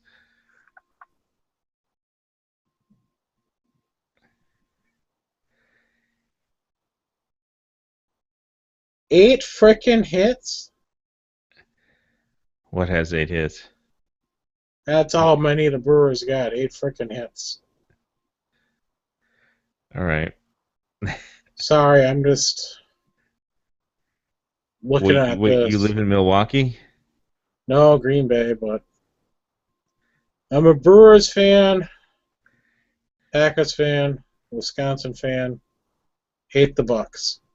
Ever since I saw Fran Tarkenton, I've been a Minnesota Vikings fan, but they never win anything, so, I just like to watch Fran Tarkenton scramble around when I was a kid. It was new. Fun back then. I could not stand the Bucks. I really did like basketball in the 90s and early 2000s. Didn't Wilt Chamberlain used to play for the Bucks before he played for the Lakers? Yes, he did. Yeah. I think the one time they actually won a championship. Oscar Robertson was on the team as well. Yeah. When I was a kid, I used to live across the street. My folks owned an apartment when I was a very young kid in Inglewood, across the street from the Fabulous Farm. I refused to be a Bucks fan just because they were owned by Kohl, Kohl department stores. If you're familiar with the Kohl's department stores. No. No? Well, they're big in the mainland anyway. I can't tell you how far they go, but he was a frickin' senator. An anti-gun Democratic senator. And Wilt Chamberlain, Wilt Chamberlain. What did you think we said? Me? No. I'm looking at the lobby chat. I'm just reading the lobby chat. Sorry. Oh. Wilt the Stilt. You don't know who Wilt Chamberlain is? I do. No, I know, but Moon Food doesn't? Probably before his time. Oh. Yeah, but he was in like an Arnold Schwarzenegger movie, I think. That was which was the one he was in with that was the one where he takes the he was in Airplane, wasn't he? It was Wilt Chamberlain. Woo Chamberlain. It was Conan the Destroyer, I think, is the one he was in. Wasn't Wilt Chamberlain also in Airplane? I don't as a co-pilot? remember him in Airplane. No, that was Kareem Abdul-Jabbar. Oh, that was Kareem. Sorry, yeah. I always get those two confused. Yeah. Movies. Totally different style of basketball, man. I said I always get this too when it came to the movies. Well, I don't. Yeah, well, his role in Conan the Destroyer. Kareem Abdul-Jabbar. He was in a Bruce Lee movie. Yeah. Which one? That was the one. One of Bruce Lee's best movies. Was that The Game of Death, or was that the? It was the one where there's the different levels that with the different fighter on each level that they had to fight. They also had Don Inosanto, who was like one of the best Cali artists that he fought. There's an extended version of that on YouTube, which is absolutely amazing. He trained with Bruce Lee, but he's Filipino martial artist. He did this 15-minute, or no, a 25-minute exhibition of, tried to condense the entire world of Cali, history of Cali, into a 15-minute presentation at the National Smithsonian Museum. And if you find that on YouTube, it's really worth watching. Is it better than Reggie White's speech at the Capitol in Madison? Better than who? Reggie White? Anything? Reggie White? Yes. That name rings a bell. Defensive end. Played for the Eagles. No, we're talking about a Kali artist, a martial artist. I know. When he gave a speech, I'm like, every time somebody says somebody gave a speech, I just go to Well, Reggie White and his racist speech. Explains the art of Kali. I know. In the whole history of it in 25 minutes, and it was he was running out of breath trying to demonstrate everything. It was amazing, but I'll look it up. Yeah, you don't have to look it up right now, but Oh no, I'm not going to look it up right now. It's midnight. It's past my work time. I don't do any looking up now.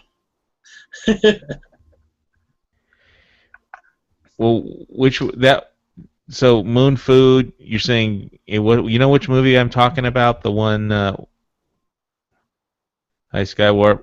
Hey, you know which one I'm talking about? The movie where they have the different levels that he has to go up and defeat a different warrior on each level. That wasn't Game of Death. Which one was that one?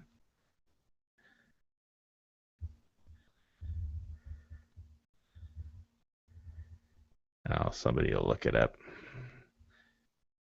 Maybe I'll check my channel. I don't even have gun channels open, so when you start talking like that, I'm like, what are you talking about? Why? Yeah. Well, he'll probably look it up and tell me what it is in a minute, but they get the wonderful delay. Delay while I'm trying to think of something else to talk about. Oh, okay, it was Game of Death then. All right. That's what I thought.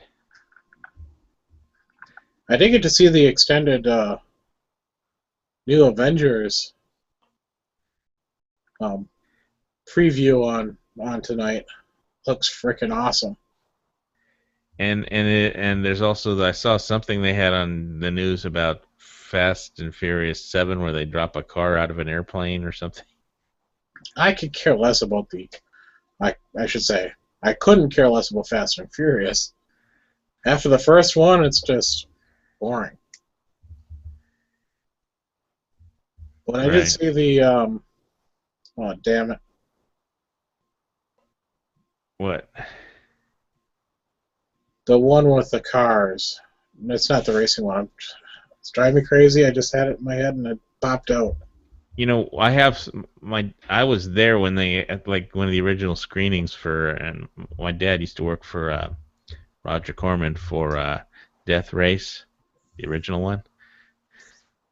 What was it? Death Race 2000, and we have some of the art sketches of the original cars. Oh, sweet. Yeah, I wonder how much they'd be worth on eBay. They actually might be, auction material, not eBay auction material, but auction material is that you never know with stuff like that. Yeah, I'm gonna have to get my dad to pull out some of his old movie stuff that he hasn't even looked at forever and like that, and see if we can sell it. Well, if not on eBay, where would you sell it? You might actually have to contact definitely want to get it appraised, period, before you even put it up. Who appraises that stuff? That's what Google is for. Oh, you're gonna make me work for it. Yeah. All right. Well, I'll see what he still has. I know he has a bunch of Disney sketches, too. Stuff like that, might be small enough values to put on eBay, but some of that stuff, might have to go to a big auction house that specializes in movie memorabilia. Yeah. All right. Well, I'll do some Google research, but I think I got to get my dad to catalog some of that stuff that he has. Yeah, because that stuff, especially if it's from classic movies, can be big bucks.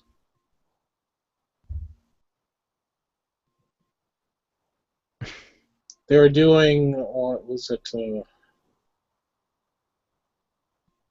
One of the YouTube channels I was watching, can't remember which one. But they do a lot of movie stuff. Might be Cinema Sins or something like that, or Cinema one of Sins. those guys. Yeah, one of those guys. They do a podcast too, but they're going through. They're having a big Star Trek sale. From prop use stuff, and some of that stuff is like, oh, this might fetch $25 at auction. And it's just like just like a freaking name tag, for a stage person that worked on the show. But some of the stuff like a phaser that was from Deep Space Nine would go for $3,000 to $4,000.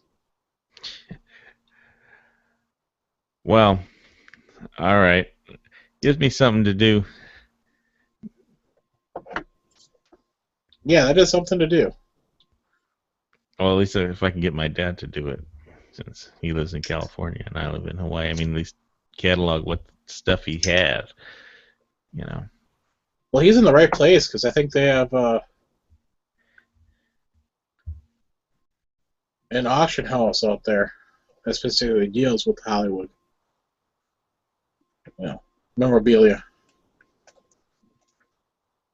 Yeah, he's got so much stuff. He's a big film buff. I mean,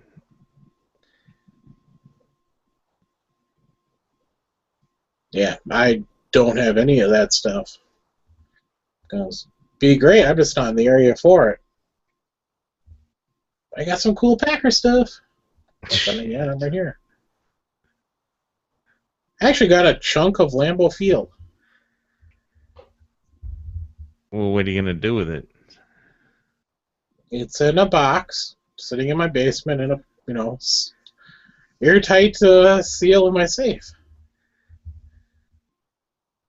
In an I think airtight they were safe. selling. It was all done for a fundraiser because they had to replace the 20 from the 20 to the I think it was, they were placing between the 20s, if I remember correctly. Or maybe it was the 20 to the end zone after the championship game. And that's the year they went to the Super Bowl. And they tore up all the sod and they sold it for charity at $10 a box. And people still want it. I mean, it is just dirt in a plastic bag, but it's a box that's collectible. But the last I looked, they're selling for like $150. Not bad for a $10 investment. Well, people will buy any useless thing, I guess, but it just when I heard that the Maltese Falcon, the original black Maltese Falcon from the movie that they used, they paid $3,000 or whatever to have it made, or whatever it cost back, or $300 or something back in 1939 or 41 or whatever, and then it sold for like $4 million.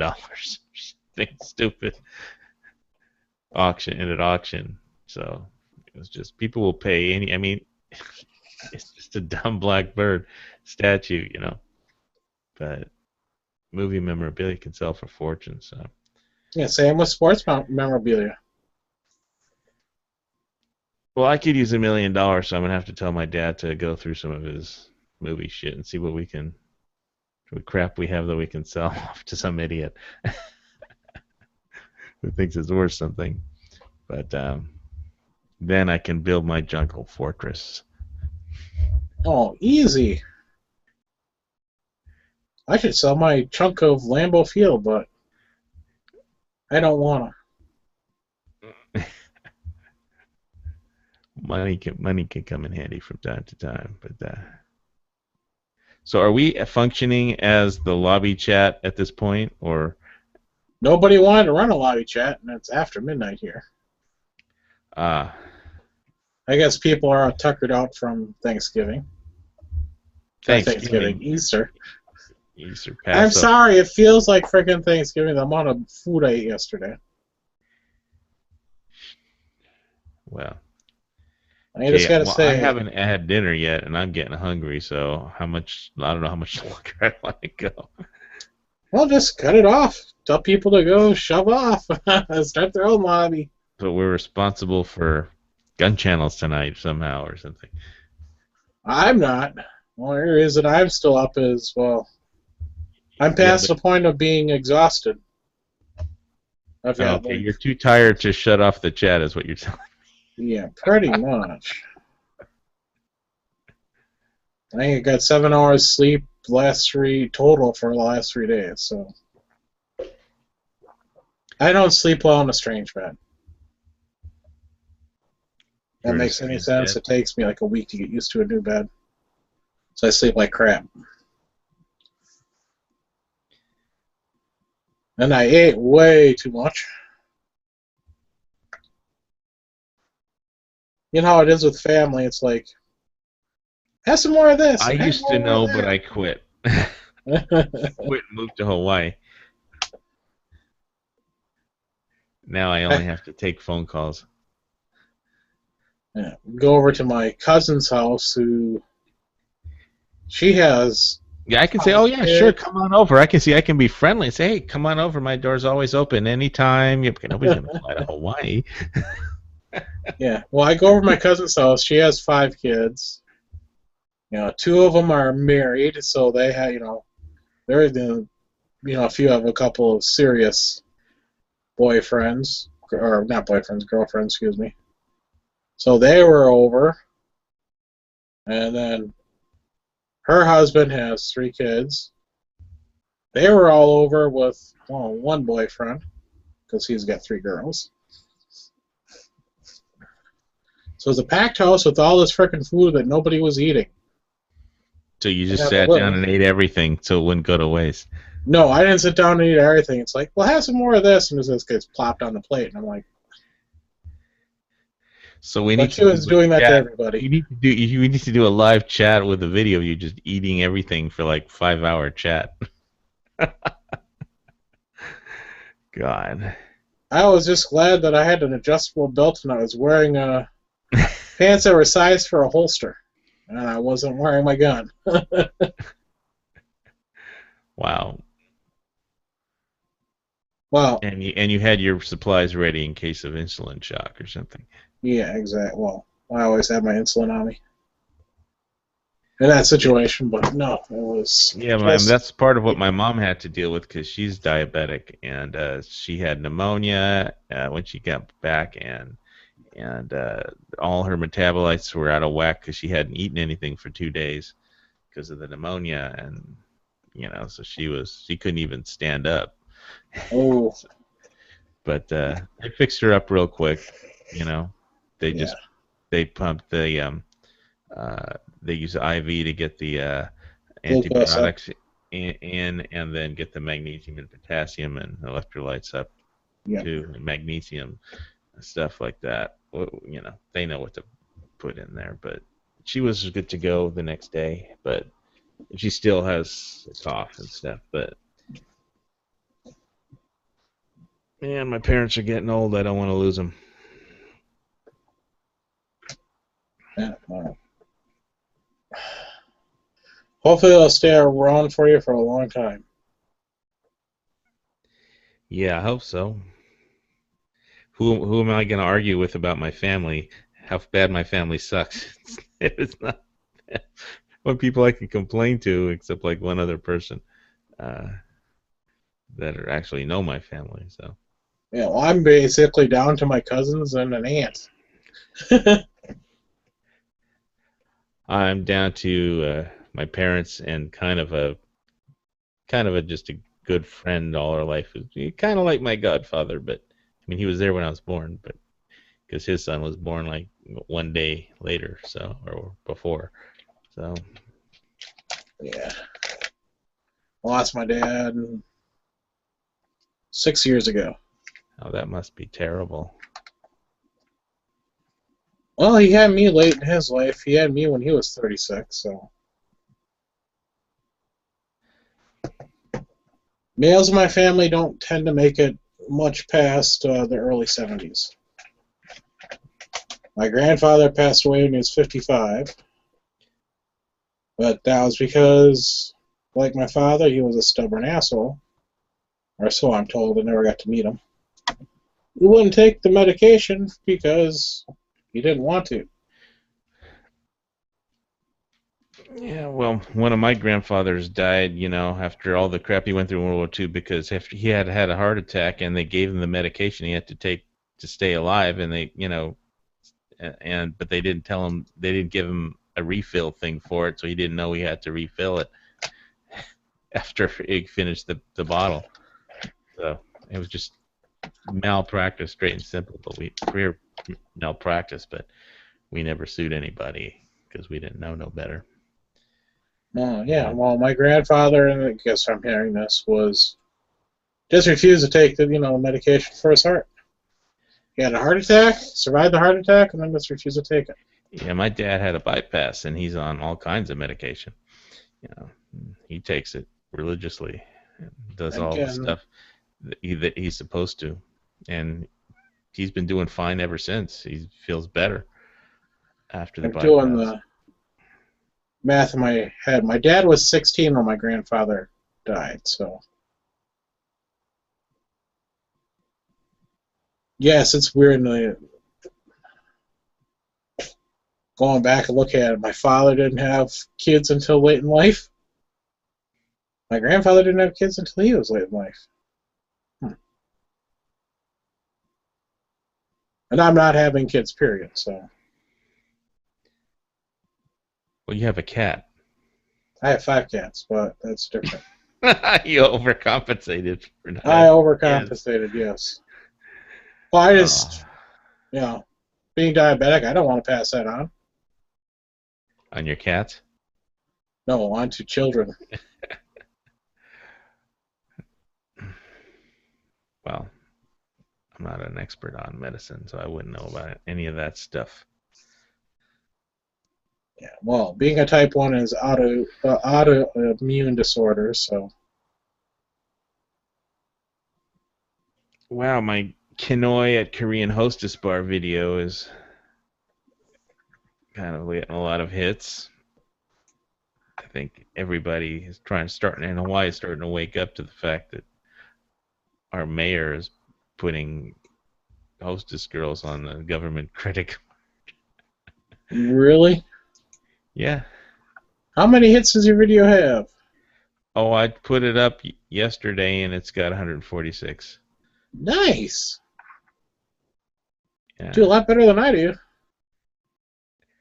But then again, I put out crap videos. Well, yeah, there's a pretty girl on the I put a pretty Korean girl on for the image. Oh, that makes sense. Yeah, that I guess people would click. And because it was about Korean hostess bars, so I had to put up a pretty Korean girl, or at least an Asian girl. So I found one off of Backpage and used her. Well, I mean, it's probably the same girl, or one of them. He wouldn't say the name of the girls that he paid the $892 to the Korean hostess bar, Evergreen in Honolulu, and he paid for a happy ending. Well, who knows? 800. They could have just had a bunch of girls there and just yeah, he could have taken one basically Korean hostess bars, you don't actually have real sex on the premises. If you're actually going to do that, you have to negotiate a deal with the mama-san and then take them back. Usually the bar has an apartment off somewhere, and they'll take you back there if they think you're not a cop. But you know, the apartment's owned by the bar, but they stay in business by not actually making it a real brothel where you have sex on the bar. But they'll fool around and a little bit, but they're not going to break the law in the bar because they'd be out of business. So generally they charge you way too much for drinks is how they make their dollar. Yeah. I gotta do more of these really boring videos. For some reason, Quark Opens a Box was very fascinating to people. I was just kept watching because I was like, damn it, what the fuck is that? All the way until the end. It's like you saved it till the end. I even put in the title. And part of the time boring. The box was like off camera half the time. I know. I warned people in the beginning. There was boring. This one guy that when YouTube used to pay a lot more money, he had this box opening, and it was so bad that everybody thumbs down and say how terrible it was. But he would always say thank you, and I think he made like $3,000 or $4,000 because everybody hated that video. It's the worst box video opening ever, and he made like $3,000 or $4,000 off of YouTube from it because everybody just commented what an idiot he was, and we're making such a stupid box opening video. So, but I made one of those too. It was basically me bitching about Zorro tools and using a frickin' box so you could put a desktop computer in and putting in something that was 4 ounces and the size of a two-way flashlight, 2 AA flashlight. I got this big, huge freaking box, and the only thing is in there is this little tube of green buffing compound. I'm serious. I put it up for that reason. It was that horrible of an unboxing. That's one video that still makes me money. That's horrible. But God, I think my first gun review was like terrible. I didn't have a video camera, just like 2 still pictures, and it was a terrible review. And I was stiff because it was talking like a robot because it's my first time on YouTube and whatever. It got like so many views. I was like, I wish people would stop watching that video. It's terrible. I never took it down though. If people are gonna watch my terrible video, let them. Yeah, I have a video I uploaded. I haven't uploaded it yet. I mean, or edited, but I have all my Passover and Easter ammo that I bought. I haven't put it up yet because I came on to do my Monday night lock and load chat, and it was cool. Everybody that came on at the beginning all hit the lock and load their guns at once. But yeah, Moonfood was talking about ammo that he got, so. Check out I got a bunch of ammo over the Passover. I got some before and I got some after. And during it, I painted some Gen 3 P mags and my Tiger Stripe camo patterns and one Lancer. So. Yeah, and I'm still kind of surprised people are watching my Tactical Tomahawk, which is United Cutlery M48. I'm tongue-in-cheeking the whole frickin' video. Just because... I hope it's better than the Hammer because I've seen the Hammer videos and those the United Cutlery hammers. The handles are wood and they break if you hit anything at all with any strength. Well, I was making fun of the Tomahawk, kind of making a little fun of those people that said that was so awesome. It's a $30 Tomahawk with a plastic handle. So I was like, this thing comes razor sharp, and I'm sitting there cutting a piece of styrofoam. Yeah, right through it. A little thin sheet of, that the All you thing need was is stacked for with. somebody with styrofoam armor to attack you. Yeah.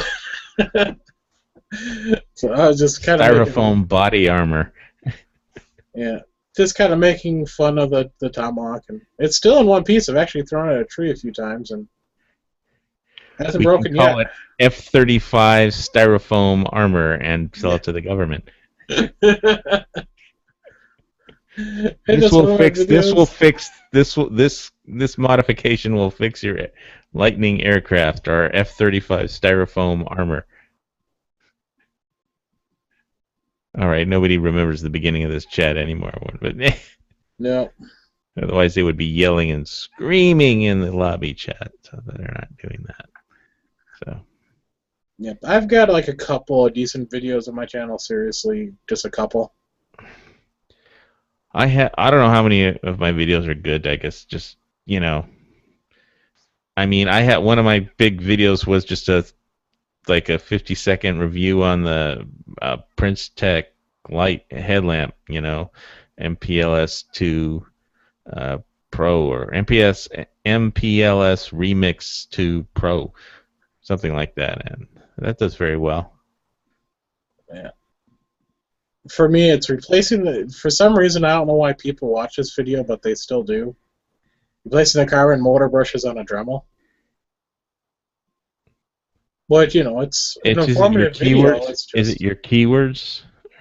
I don't have any keywords. It's just a title. You don't use keywords? Oh. Well, the main thing, my main video is the MSC AQC review and update on that one particular Israeli optic by the company that's out of business. And that's the biggest one. It's like 6,300 or whatever it's at.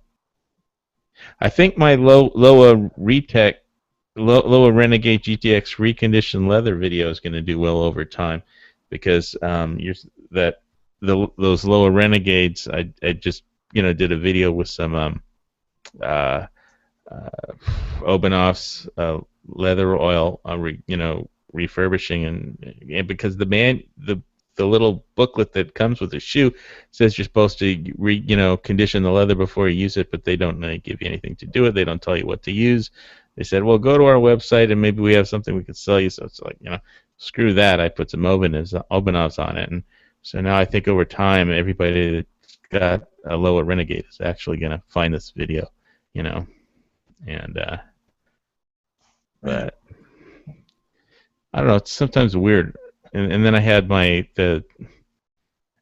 had one of the first M855 ammo band videos up there, so I got a quick 929 views before all the bigger channels hopped in and started doing theirs and drowned out the small fry channels like me, in the search term list. Yeah, that's it. But I use keywords, and that helps. Oh, I do now too, but I don't think I even use keywords for the Dremel. I would have to actually go and look at it to see.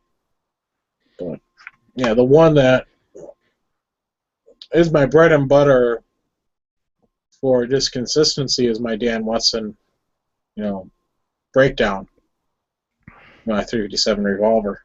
How many reviews? How many views? Total, or it averages about between 500 and 600 a month. Oh, so how many total views does it have then? Let me take a look at the lifetime. Just look at your video manager. Yeah, so my MSC AQC update has 6,312 views. That's my most. 8,408.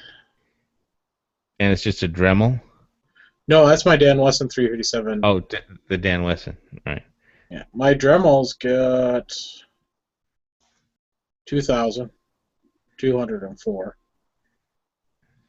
People watch it a couple hundred times a month, though, and it adds up. That stupid Tomahawk video's got 3,791.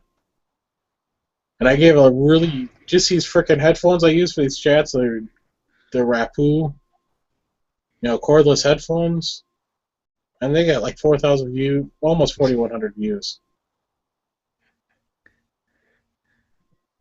I'm like, okay, people will watch anything. So I just film when I like filming and then put it up here because you never know what's going to be a success, at least with me. Yeah, I think I need to like send in a note to like, the Cam and Company show about this our mayor here in Hawaii. Because I think he'll lie if he picks it up. I mean, I know he can't put my video up or anything because it's like got a pretty girl in it. Scantily clad lady, but from an escort ad on Backpage. But it doesn't have a phone number or anything. But it's about the mayor, really. So, and then I think if people search Kanoi and Mayor Kanoi and Hostess, then I'll be on top. But if they just search Mayor Kanoi, they'll just get a bunch of boring speeches or, with his Hawaiian fake pigeon jive.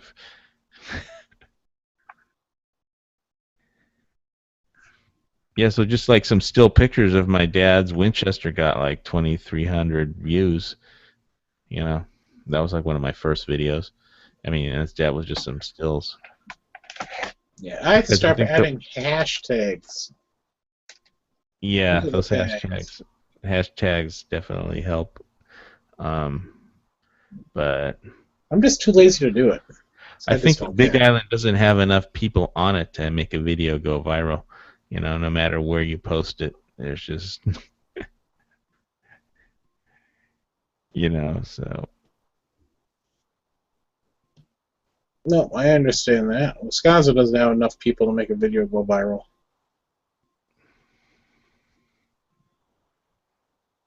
I was going to look something up and I forgot. Oh. Yeah, so I got some case of Zombie Max ammo. Case?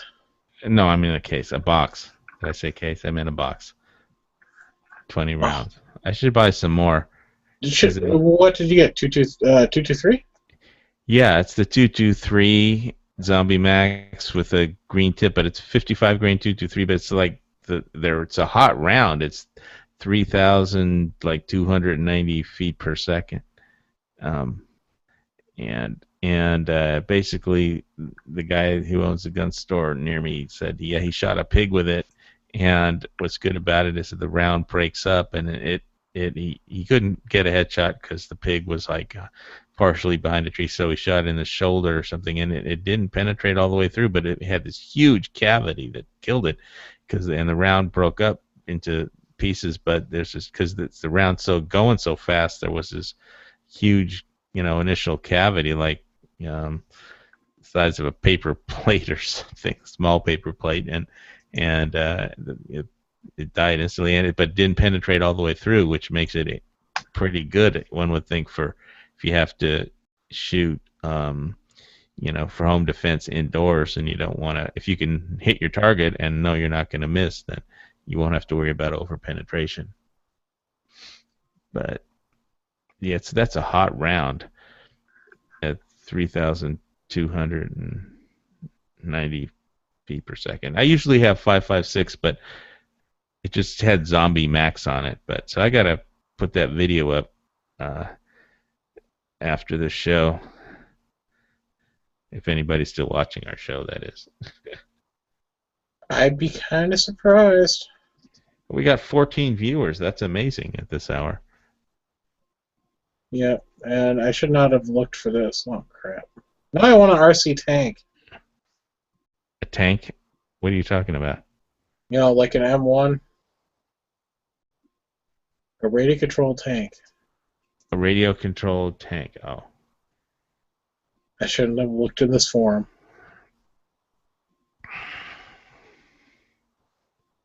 Sorry. That's okay. I'm easily distracted when I'm overtired. All right, Cork, you want to shut it down now, or? Yeah, I should try getting some sleep. All right. So thanks for coming on, Quark. Thanks for everybody for listening. And check out gunchannels.com. It's free membership. And check out Every Second Matters with a 2ND, Every Second Matters, on .us, everysecondmatters.us. The second of every month, There's always some chat about the Second Amendment legislation, politics, and organizations. So thanks for listening. This has been Lock and Load Mondays on the Hawaiian Volcano Broadcast System. Yay! Oh, you got to say better than that. I mean, yay. Yay! Okay. Well, that's all I can get out of Quark at this hour. I blame it on lack of insulin. Where's the damn button I need to push? Wait a minute. And broadcast.